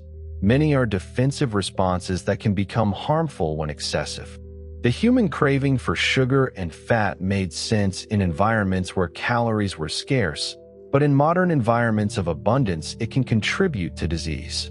The spine, shaped by a history of four-legged ancestors and later bipedal walking, is vulnerable to back pain. Wisdom teeth reflect jaws and diets that have changed. Evolution does not make bodies flawless. It makes them survivable enough in ancestral contexts. Then history changes the context. Sickle cell trait is a classic example of balancing selection. 2 copies of the sickle cell mutation can cause sickle cell disease, a serious and painful condition. But 1 copy can provide partial protection against severe malaria. In regions where malaria has been a powerful selective pressure, the allele can remain common because heterozygous individuals have a survival advantage, even though homozygous individuals suffer. This is not a simple story of a good gene or a bad gene. It is a story of environment, disease, trade-off, and genotype. Fitness depends on context. Lactase persistence is a more recent example of human evolution. Most mammals lose the ability to digest lactose after weaning. In several human populations with histories of dairying, genetic changes allowing lactase production into adulthood became common. These changes arose independently in different populations, including parts of Europe, East Africa, and the Middle East. Culture created a new food resource. Genes that allowed adults to use that resource became advantageous. The frequency of those genes rose.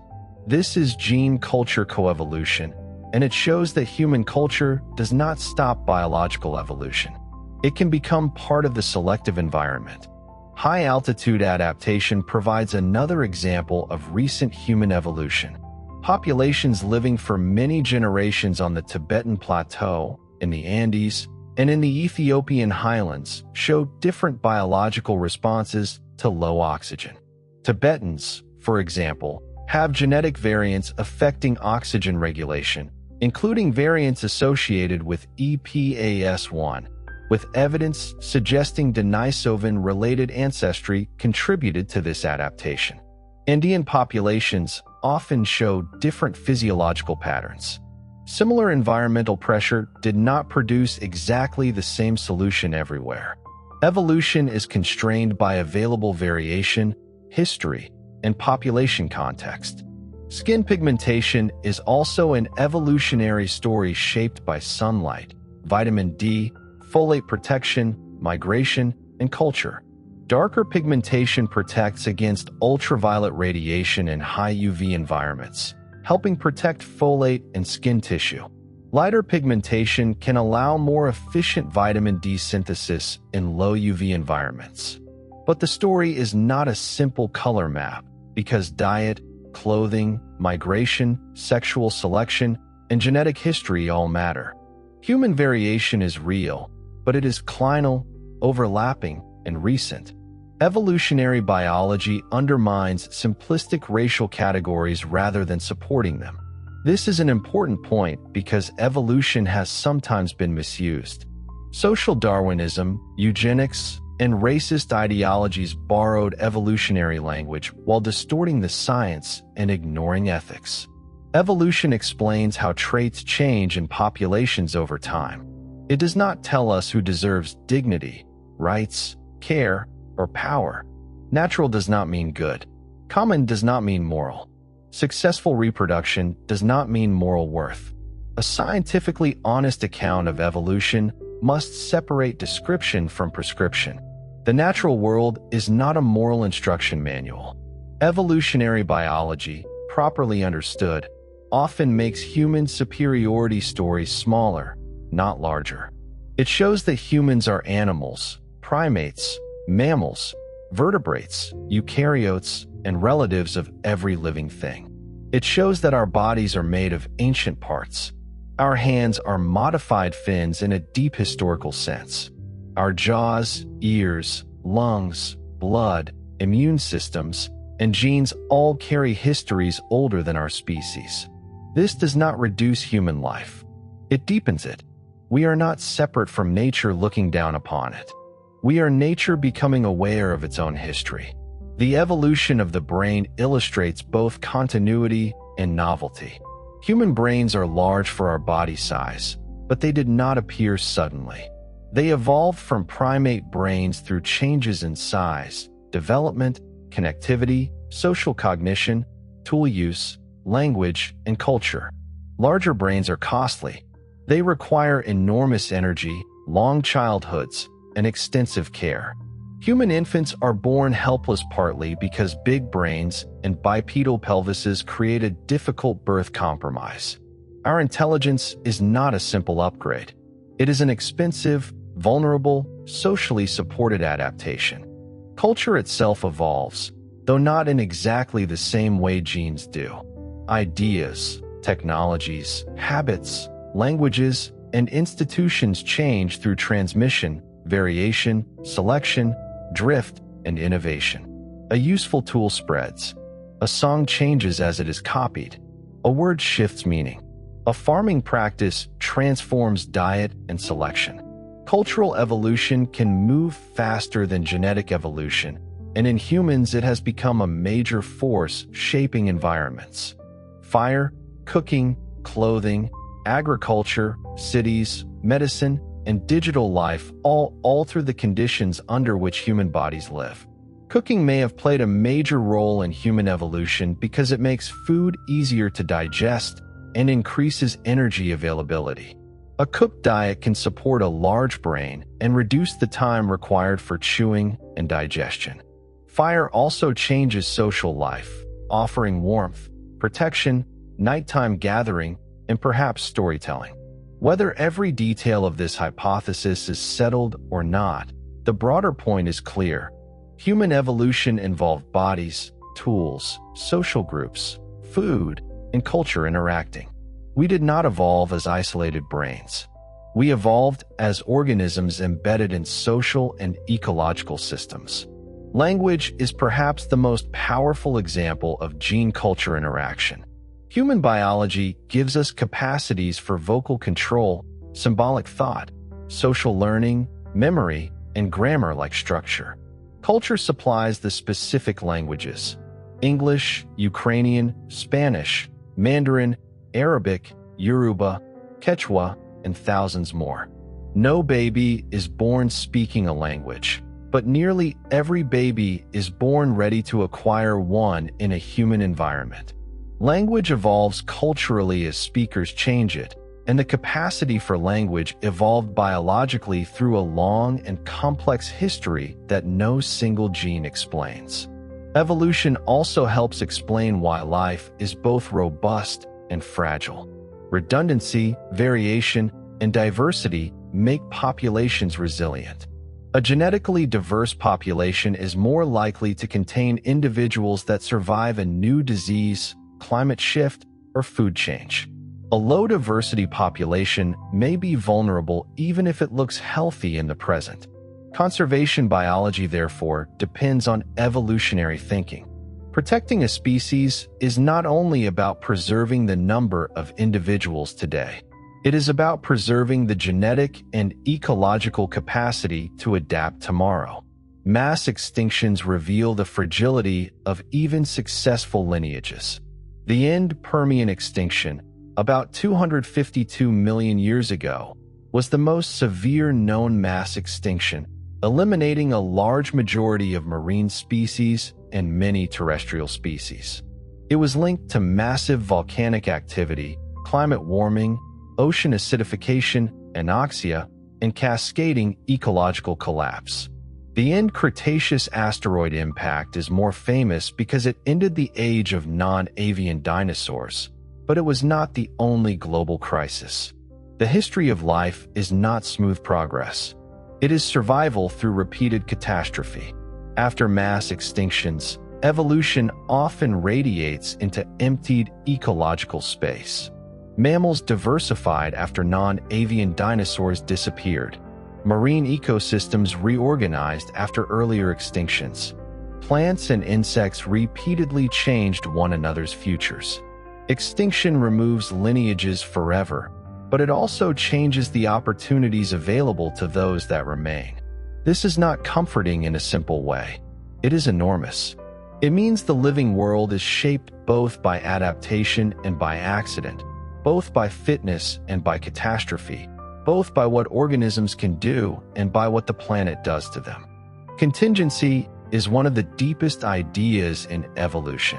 If the history of life could be rewound and played again, would humans appear? Would mammals dominate? Would intelligence arise in another form? Stephen Jay Gould emphasized contingency, the role of chance events, historical pathways, and accidents that make the present unlikely.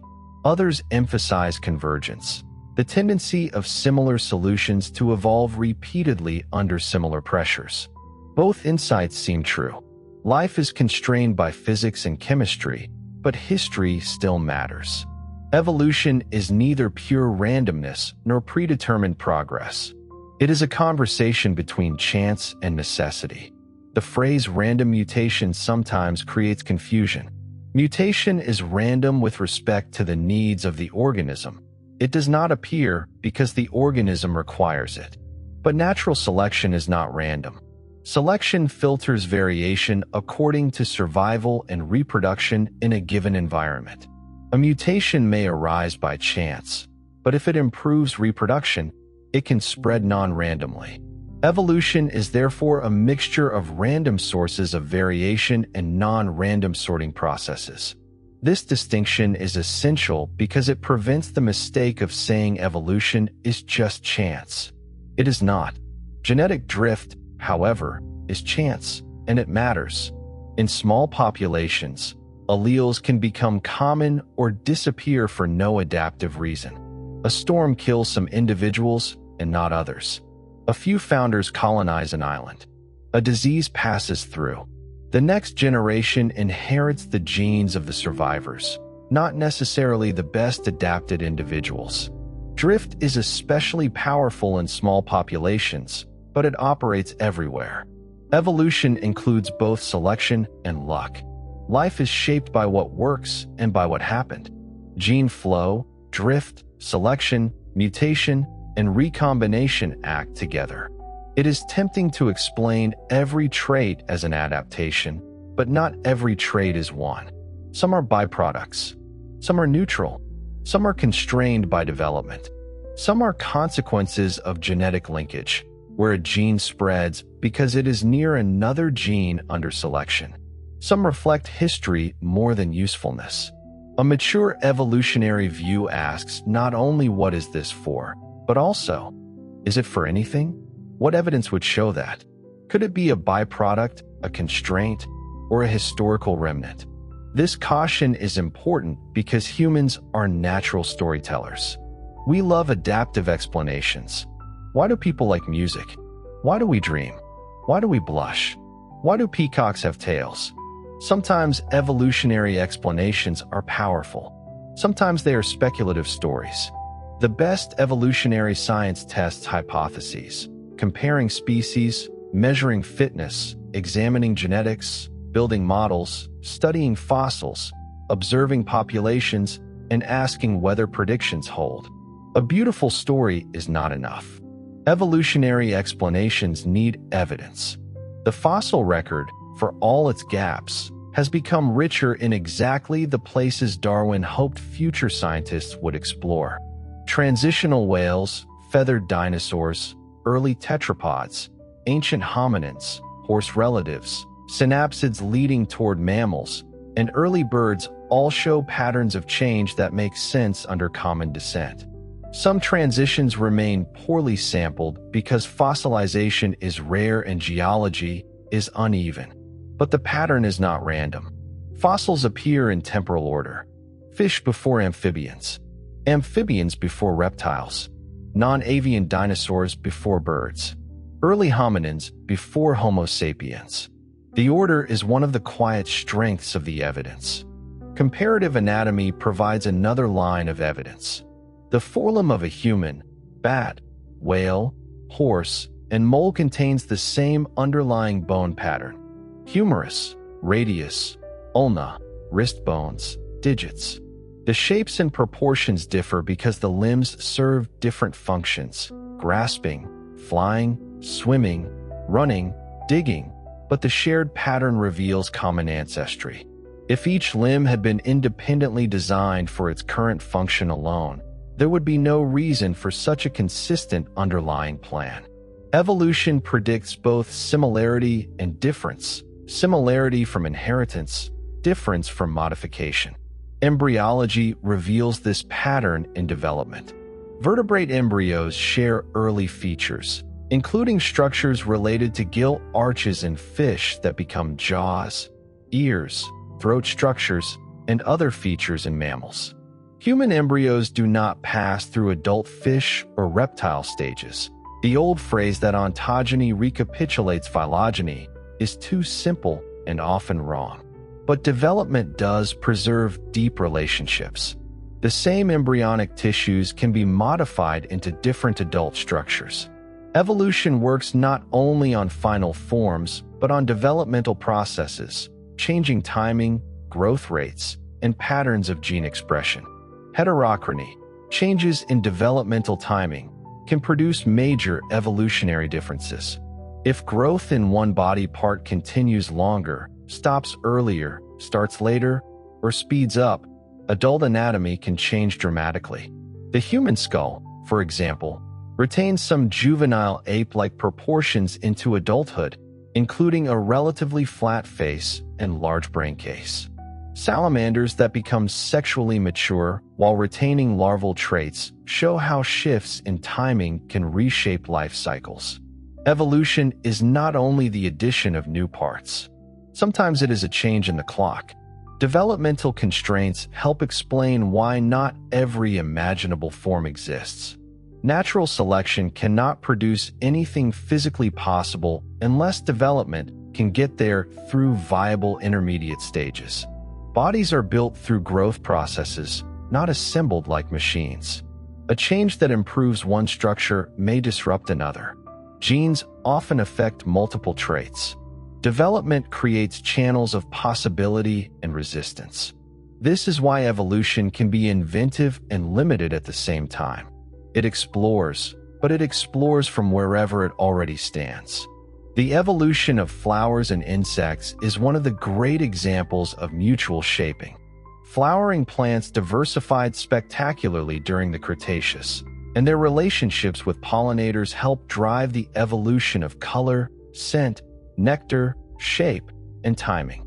Bees, butterflies, moths, flies, beetles, birds, and bats all entered into pollination relationships in different ways.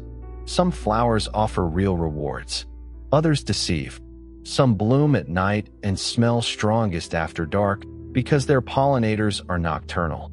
This is evolution not as a single organism adapting to a passive world, but as many organisms becoming one another's environments. The evolution of parasites is equally intricate. Parasites must exploit hosts without always killing them too quickly. Hosts evolve defenses. Parasites evolve counter-defenses. Some parasites manipulate host behavior. Some fungi alter insects. Some flatworms influence snails or fish. Some viruses change cellular machinery. These stories can sound unsettling, but they reveal a deep truth. Organisms are not isolated units. They are habitats for other organisms, targets of other organisms, and participants in networks of influence. Evolution is ecological all the way down. The microbiome has added another layer to evolutionary thinking. Animals are not only animals. They are ecosystems containing bacteria, archaea, fungi, viruses, and other microbes. These microbial communities affect digestion, immunity, development, and sometimes behavior. They evolve quickly, respond to diet and environment, and can influence host fitness. The host and its microbes are not a single organism in the strict genetic sense, but they form intimate ecological partnerships. The boundaries of the individual are biologically more porous than everyday language suggests. Endosymbiosis is the most dramatic version of this porousness. Mitochondria were once free-living bacteria. Chloroplasts were once cyanobacteria. At some point, cells entered into relationships so deep that one organism became an organelle inside another. Every breath you take depends on mitochondria, descendants of ancient bacteria, producing energy inside your cells. Every green leaf depends on chloroplasts, descendants of ancient photosynthetic bacteria, capturing sunlight. Evolution is not only competition. Sometimes it is merger. Viruses, too, are woven into evolution. They move genetic material, impose selection on immune systems, and sometimes become part of host genomes. Endogenous retroviruses are viral sequences inherited through germline integration. Most are inactive remnants, but some have been repurposed. Syncytin genes, derived from ancient retroviral envelope proteins, help form the placenta in mammals, a process that began as infection became part of reproduction. The line between enemy and ancestor can become unexpectedly blurred across deep time. Evolutionary history can also be read in the immune system. The enormous diversity of immune genes, especially in regions such as the major histocompatibility complex, reflects long struggles with pathogens. Diversity can be advantageous because pathogens that evade one immune type may not evade another. Mate choice in some species may even be influenced by immune gene differences, though claims in humans should be made cautiously. The immune system is not a static defense wall. It is a living archive of arms races. The evolution of cooperation remains one of the most fascinating questions because life is full of apparent generosity. Cells cooperate in multicellular bodies. Insects build colonies. Wolves hunt in packs. Humans share food, teach children, enforce norms, and build institutions. Cooperation can evolve through kin selection, reciprocity, mutual benefit, group structure, reputation, partner choice, and enforcement against cheaters. It is never simply niceness. It is a set of strategies that can be favored under particular conditions. Yet from those strategies, genuine social worlds can arise. Multicellularity itself is a form of cooperation. Once independent cells became bodies. Most cells in your body will never reproduce directly. They contribute to the survival and reproduction of the whole organism. Cancer is, in one sense, a breakdown of cellular cooperation. Cells proliferating in ways that benefit their own lineage at the expense of the body. This view connects evolution to medicine again. A tumor evolves within a body, with variation, selection, drift, and changing environments created by treatment. Cancer therapy increasingly has to think evolutionarily. The evolution of multicellularity happened more than once in animals, plants, fungi, algae, and other lineages. It required cells to stick together, communicate, divide labor, regulate growth, and suppress cheating. Once multicellular life became possible, new forms of complexity opened: tissues, organs, bodies, development, and large size. But microbes remained extraordinarily successful. Complexity did not replace simplicity. It added another layer to life's possibilities. The Earth is still, in many ways, a microbial planet. The oxygenation of Earth was one of the greatest evolutionary and planetary transformations.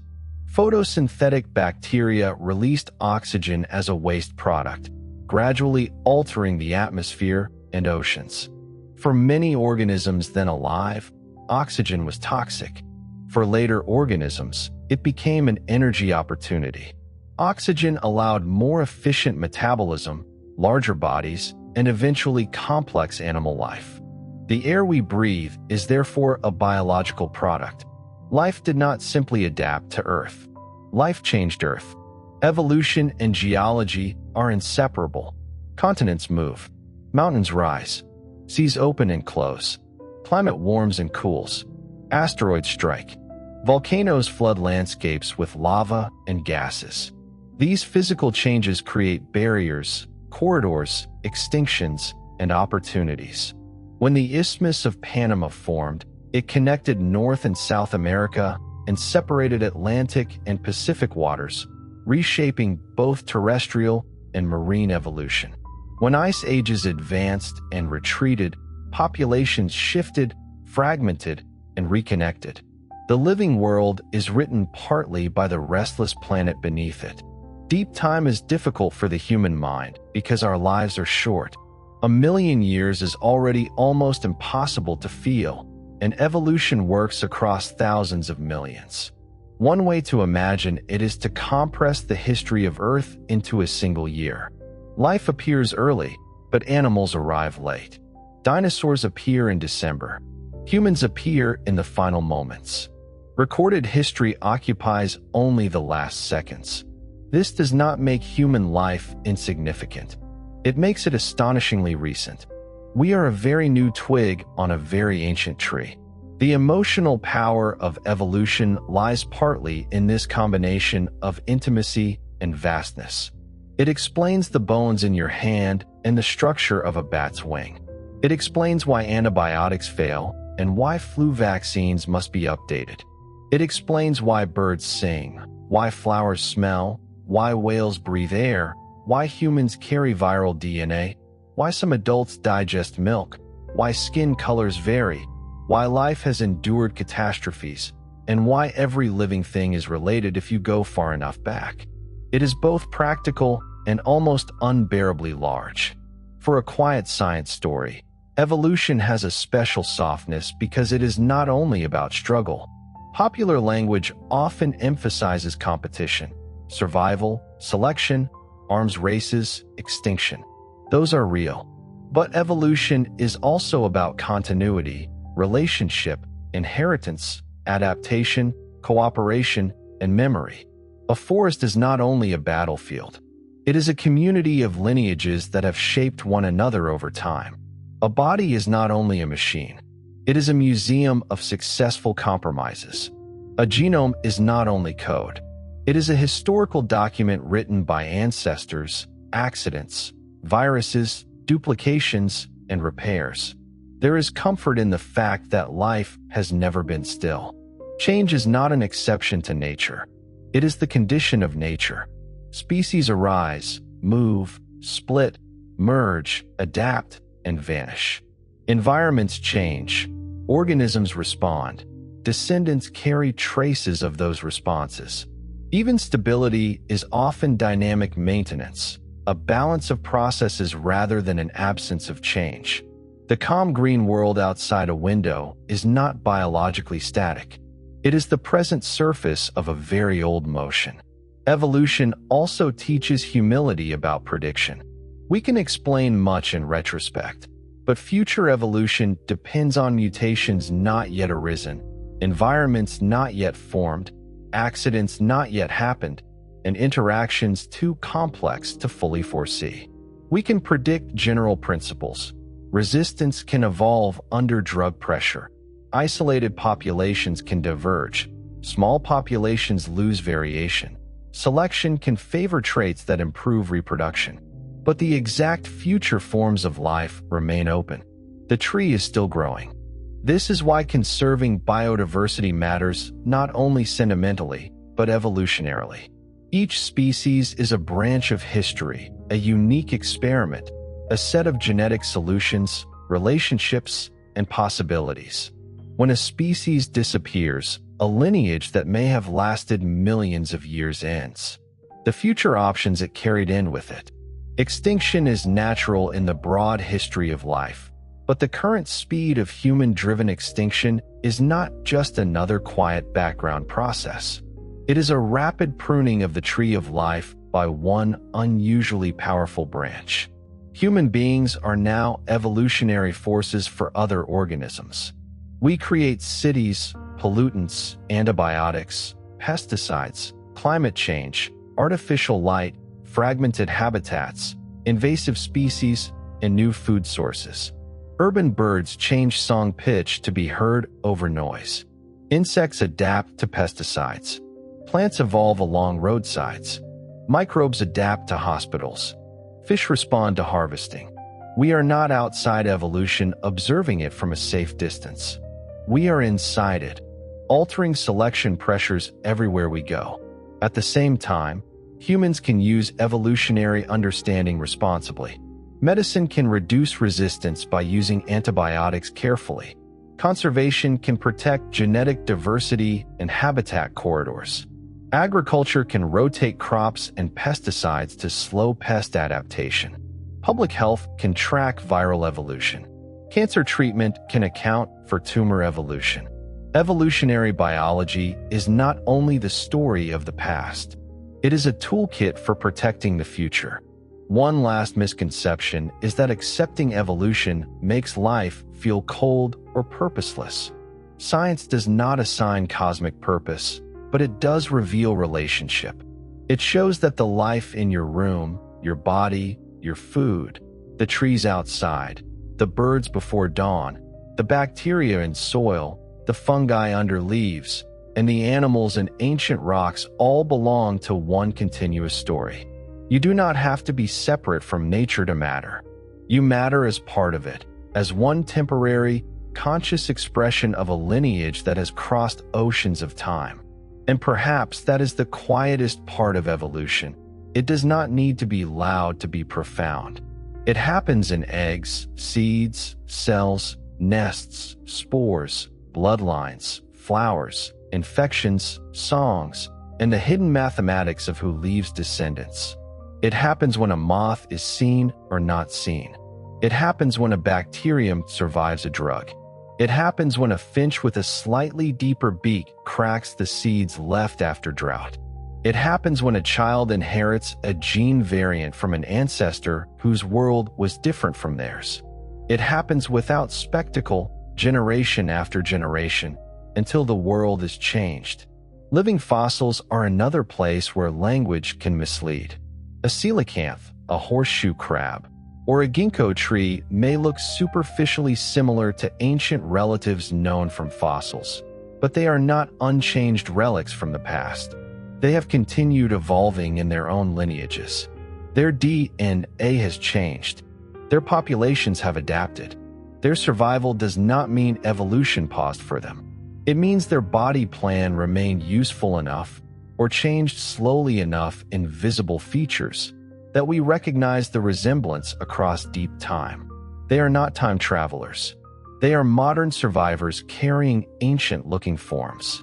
The horseshoe crab is often called ancient because its general shape resembles fossils hundreds of millions of years old.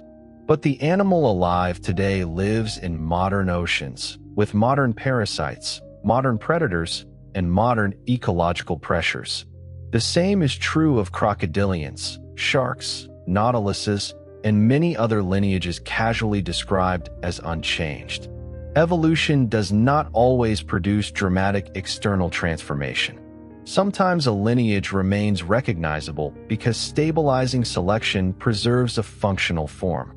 Change can be molecular, behavioral, physiological, or hidden in development while the outer silhouette remains familiar.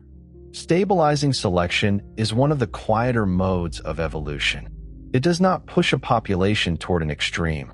It favors the middle, removing individuals too far from an optimal range. Birth weight in humans is a common example. Very low birth weight and very high birth weight can both carry risks, so selection can favor intermediate values. Stabilizing selection helps explain why some traits remain relatively constant over long periods. Not every evolutionary process is a march toward novelty. Sometimes evolution preserves what works. Directional selection, by contrast, pushes a trait in one direction. If a climate becomes colder, thicker fur may be favored. If a pesticide is applied, resistance may increase. If a drought leaves only large hard seeds, finches with deeper beaks may survive better. Disruptive selection favors both extremes over the middle, potentially helping populations split into distinct forms. These modes of selection are simple in textbook diagrams, but in nature they often overlap with changing environments, multiple traits, and trade-offs. Still, they give us language for the different ways populations can shift. Frequency-dependent selection adds another layer. Sometimes a trait's success depends on how common it is. A rare warning pattern may not be recognized by predators, but a common one may be avoided. A rare mating strategy may succeed because others are not prepared for it. In some species, left-mouthed and right-mouthed fish morphs fluctuate because each has an advantage when rare. The value of a trait can depend not only on the environment, but on the population around it. Evolution is often a game of context. Balancing selection maintains diversity within populations. The sickle cell example is one form, but there are many others. Immune system diversity can be maintained because rare variants may protect against pathogens that common variants do not. In some species, different color forms persist because predators learn to search for the most common type. Diversity within a species is therefore not merely raw material waiting to be used later. It can be actively maintained by selection in the present. A population's variation is part of its strength. The evolution of horses is sometimes presented as a neat ladder from small forest animal to large modern horse, but the actual fossil record is more branching and complicated. Many horse lineages existed, with different sizes, teeth, toes, and diets. Some became larger as grasslands expanded. Some remained smaller, many went extinct. The modern horse is not the goal toward which all horse evolution was heading. It is one surviving branch of a once much more diverse evolutionary bush. This example matters because it corrects the visual mistake of drawing evolution as a straight line. Human evolution is often drawn the same misleading way. A hunched ape gradually standing upright until it becomes a modern person. That image is memorable and wrong. There was no single file parade. There were multiple hominin species overlapping in time, with different bodies, brains, tools, and ranges. Some walked upright with small brains. Some had large brains, but were not our ancestors. Some interbred with Homo sapiens. Some vanished without descendants. The human family tree is not a ladder. It is a thicket. Bipedalism, walking upright on two legs, evolved before the large human brain. This is one of the important surprises of human evolution. Australopiths walked upright, while still having relatively small brains. Upright walking may have offered advantages in carrying, walking efficiently across mixed habitats, reaching food, thermoregulation, or other factors still debated. The key point is that evolution did not first make a big brain and then a human body. Different features evolved at different times, under different pressures. The familiar human package was assembled gradually. Tool use also predates Homo sapiens. Stone tools appear in the archaeological record millions of years before modern humans, and some evidence suggests even earlier tool use by hominins outside our genus. Chimpanzees, capuchins, crows, and other animals use tools today, showing that tool use is not uniquely human in the broad sense. What became unusual in humans was the cumulative cultural transmission of tools, the ability for innovations to be preserved, refined, taught, and built upon across generations. Culture allowed knowledge to evolve faster than genes. The control of fire changed human life in ways that were biological, social, and ecological. Fire provides heat, protection, light, and cooked food. Cooking softens food, kills pathogens, and increases accessible calories. It may have changed digestion, social gathering, daily rhythm, and the energy available for brain tissue. but the timing and details of habitual fire use remain debated, with evidence appearing in different forms at different sites. Evolutionary science is often like this: powerful broad patterns combined with careful uncertainty about exact dates, causes, and sequences. This careful uncertainty is not a weakness. It is part of scientific honesty. The public often wants science to speak in absolute declarations, but good science frequently speaks in levels of confidence. Some things are extremely well established: common ancestry, natural selection, genetic inheritance, the dinosaur ancestry of birds, the African origin of Homo sapiens, and the reality of observed evolution. Other things are active research questions: details of the origin of life, the exact causes of the Cambrian diversification, the full complexity of language evolution, and the ecological importance of some gene transfers. Knowing the difference is part of mature understanding. The evolution of feathers is a beautiful example of a trait-changing function. Feathers almost certainly did not begin as flight structures. Early feather-like structures may have served insulation, display, camouflage, or sensory roles. Only later were some feathers shaped into aerodynamic surfaces useful for gliding and powered flight. This means the first step toward a bird wing may not have been about flying at all. Evolution often reaches a major function by beginning somewhere else. A future use does not have to be visible at the start. The mammalian middle ear is another exquisitely documented transformation. Reptilian ancestors of mammals had several bones in the jaw joint that later became the tiny bones transmitting sound in the mammalian ear. Fossils show intermediate conditions, and embryology shows these bones developing from tissues related to the jaw. What once helped bite became part of hearing. This is not metaphorical repurposing. It is anatomical history. The quiet sound reaching your ear at night passes through bones, with an evolutionary story older than mammals themselves. The evolution of the placenta also carries deep history. Placental mammals nourish embryos inside the body through an organ that requires intimate contact between maternal and fetal tissues. Some key proteins involved in placental formation derive from ancient retroviruses. A viral mechanism once used to fuse with host cells became part of the way mammalian embryos connect to their mothers. It is difficult to imagine a clearer example of evolution's strange creativity. Infection transformed across time into an essential part of birth. Evolution is equally visible in everyday foods. Bananas, apples, rice, tomatoes, potatoes, and wheat are all products of selection, domestication, hybridization, and migration.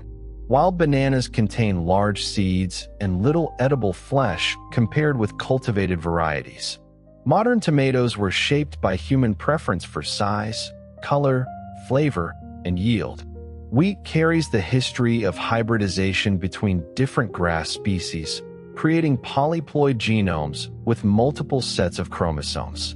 Agriculture is evolution guided by human hunger and survival, and every meal contains domesticated histories.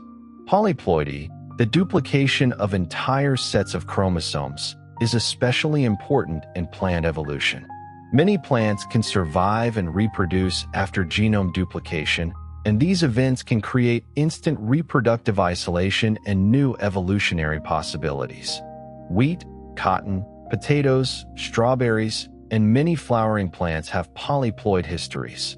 Genome duplication gives evolution extra genetic material to modify, silence, divide, or repurpose. Animals usually tolerate whole genome duplication less easily, though ancient duplications have played roles in vertebrate evolution. In plants, it has been one of the great engines of novelty. Hybridization also complicates simple tree diagrams. Species sometimes interbreed and exchange genes even after they have diverged. This happens in plants frequently and in animals more often than older textbooks suggested. Hybridization can be a dead end, but it can also introduce useful variation. Some adaptive traits in animals and plants have moved between species through introgression. The tree of life sometimes behaves more like a network, especially in microbes and in groups where hybridization is common. Branches can touch. The evolution of color is another realm where selection acts through perception. Flowers are colored in relation to pollinator vision. Many birds see ultraviolet patterns invisible to humans.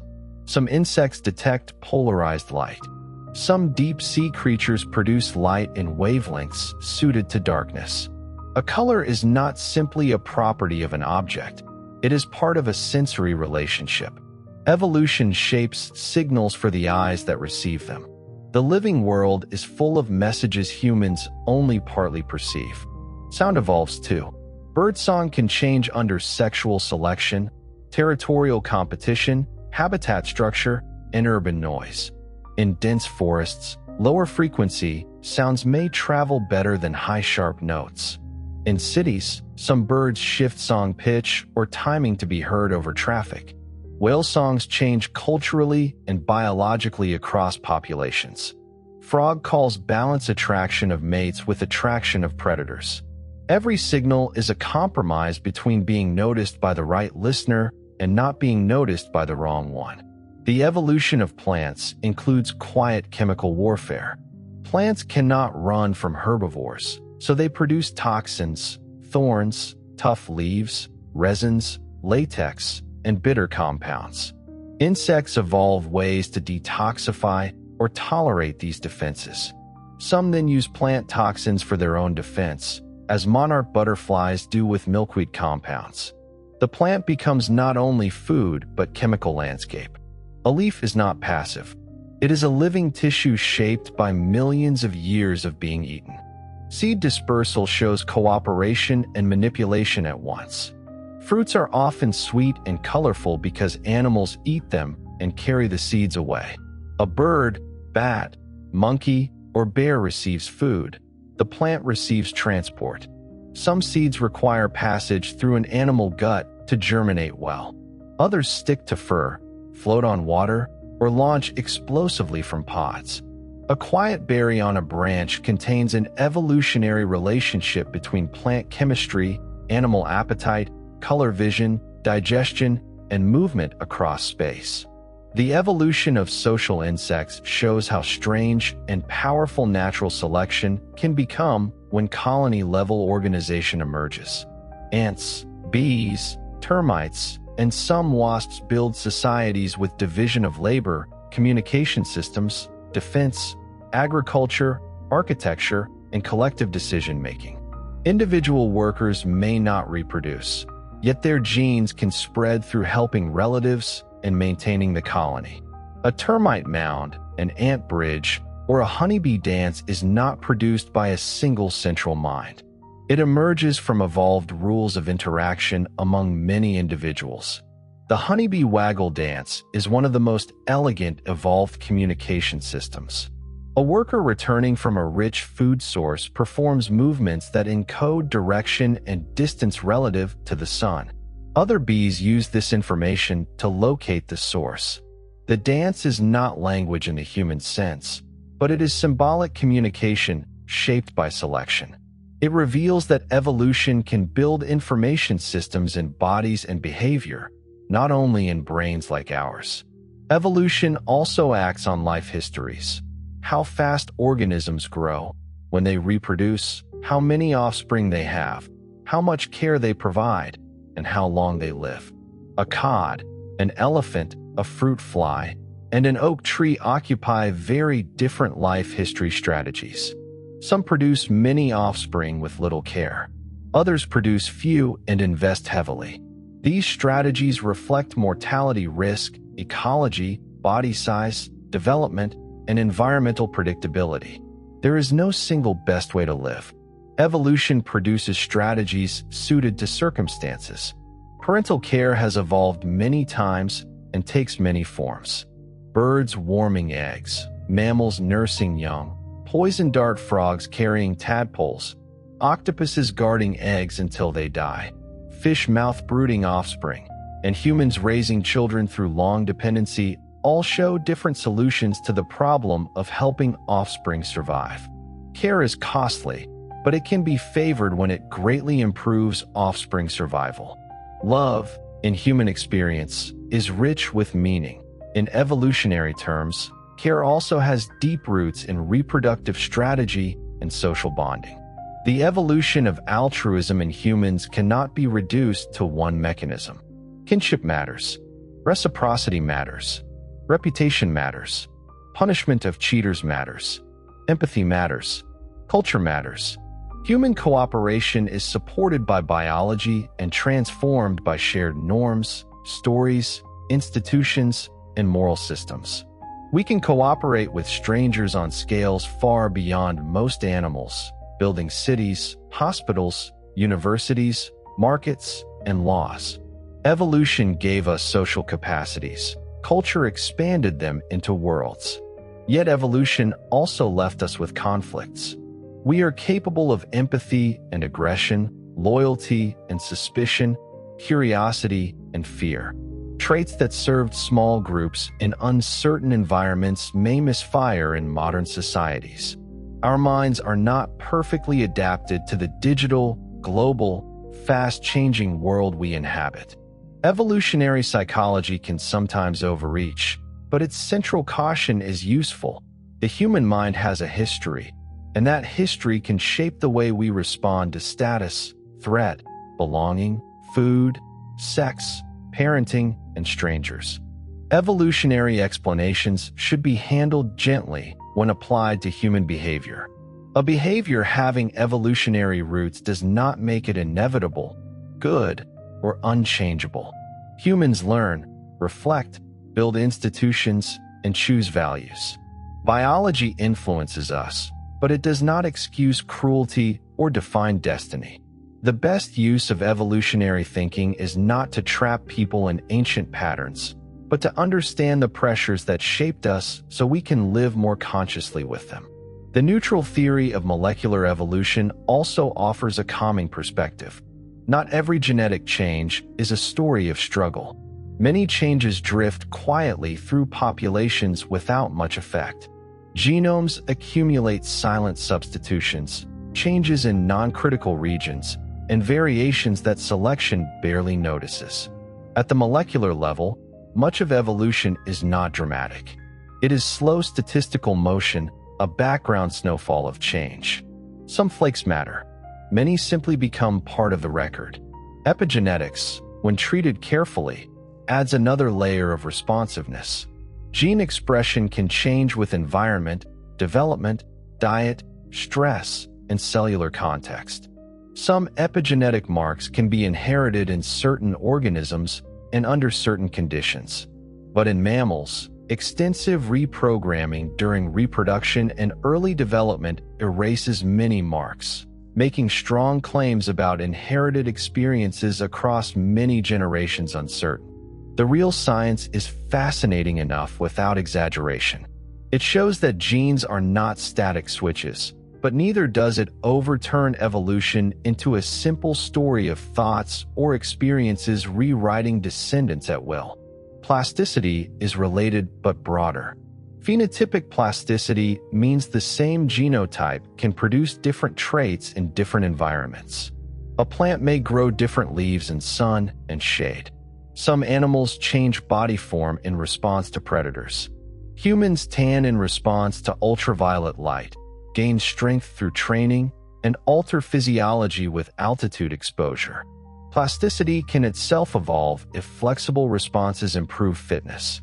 Sometimes plasticity allows organisms to survive new conditions long enough for genetic adaptation to follow. Life is not rigid. Niche construction describes the way organisms modify their environments and thereby change selection pressures for themselves and others. Beavers build dams, creating wetlands. Earthworms change soil structure. Coral reefs create habitats. Humans build cities. Plants alter atmosphere and soil. Organisms are not only shaped by environments, they also shape them. Evolution is therefore not a one-way process in which the environment acts and organisms respond. It is reciprocal. Life changes the stage on which life evolves. This brings us back to quietness. Much of evolution happens below ordinary attention. Mutations occur in dividing cells. Seeds disperse. Larvae survive or do not. A bacterium with a resistance gene remains after treatment. A plant root trades with a fungus. A bird chooses one song over another. A small advantage appears in one generation, becomes slightly more common in the next, and after many repetitions becomes a feature of a species. The grand pattern is built from tiny events. The most beautiful thing about evolution may be that it makes every organism historical. A fern is not just a fern. It is the present form of an ancient lineage that survived changing continents, climates, predators, and competitors. A crow is not just a bird. It is a living dinosaur with a brain shaped by flight, social learning, and problem solving. A human hand is not just a hand. It is a modified vertebrate limb carrying the same deep pattern as a whale flipper and a bat wing. Every body is a sentence written in an old language. And because evolution is historical, it gives ordinary life a hidden depth. The yeast in bread belongs to a lineage that taught humans fermentation before humans understood cells. The bacteria in soil descend from organisms that help transform the atmosphere. The grass underfoot belongs to flowering plant lineages that reshaped ecosystems and fed civilizations. The bird outside a window is a theropod dinosaur singing at dawn. The person resting tonight is a primate, a mammal, a vertebrate, a eukaryote, and a relative of everything alive. This is not a cold thought. It is a connected one. It means life is not a collection of separate inventions placed side by side, but a vast branching kinship. Some relatives are close, like siblings. Some are unimaginably distant, like bacteria and oak trees. But the relationship is real, written in shared genes, shared cellular machinery, shared ancestry, and shared dependence on the same planet.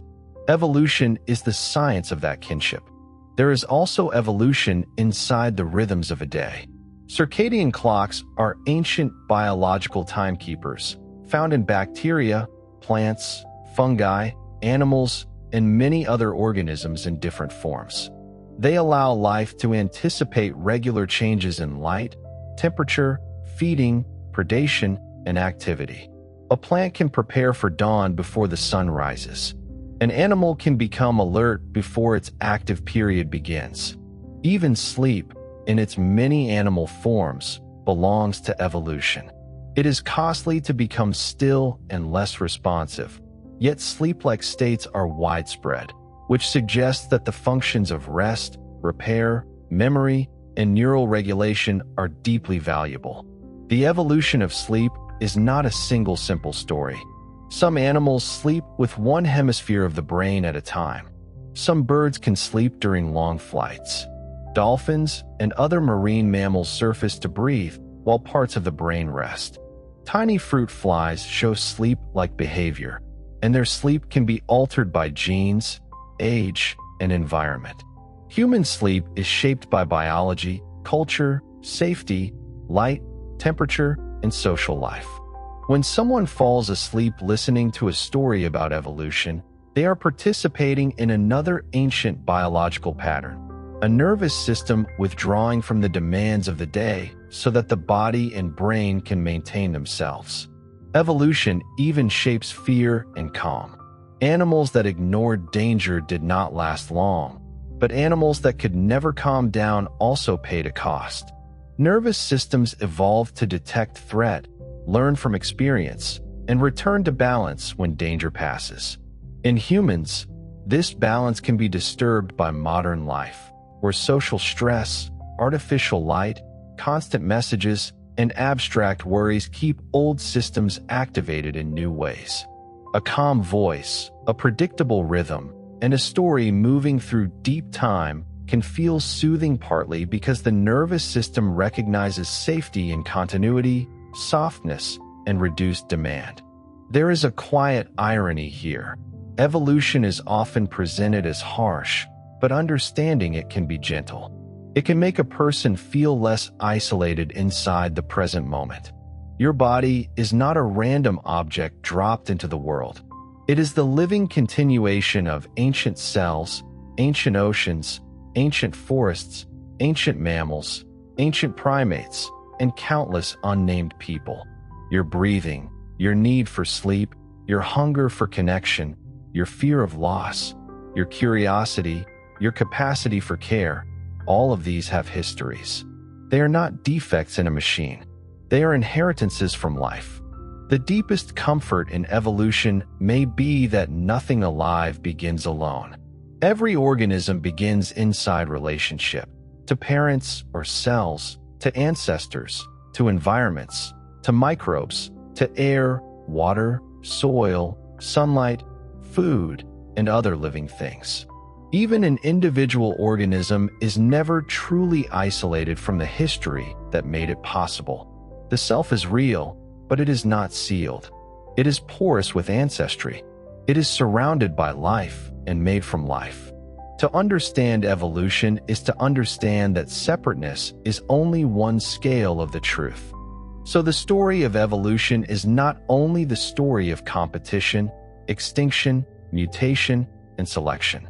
It is also the story of continuity, of structures inherited and changed, of life surviving by becoming different, of bodies remembering oceans after they walk on land, of dinosaurs becoming birds, of viruses becoming placenta genes, of bacteria becoming mitochondria, of primates becoming storytellers who can lie awake at night and imagine the first cells in an ancient sea.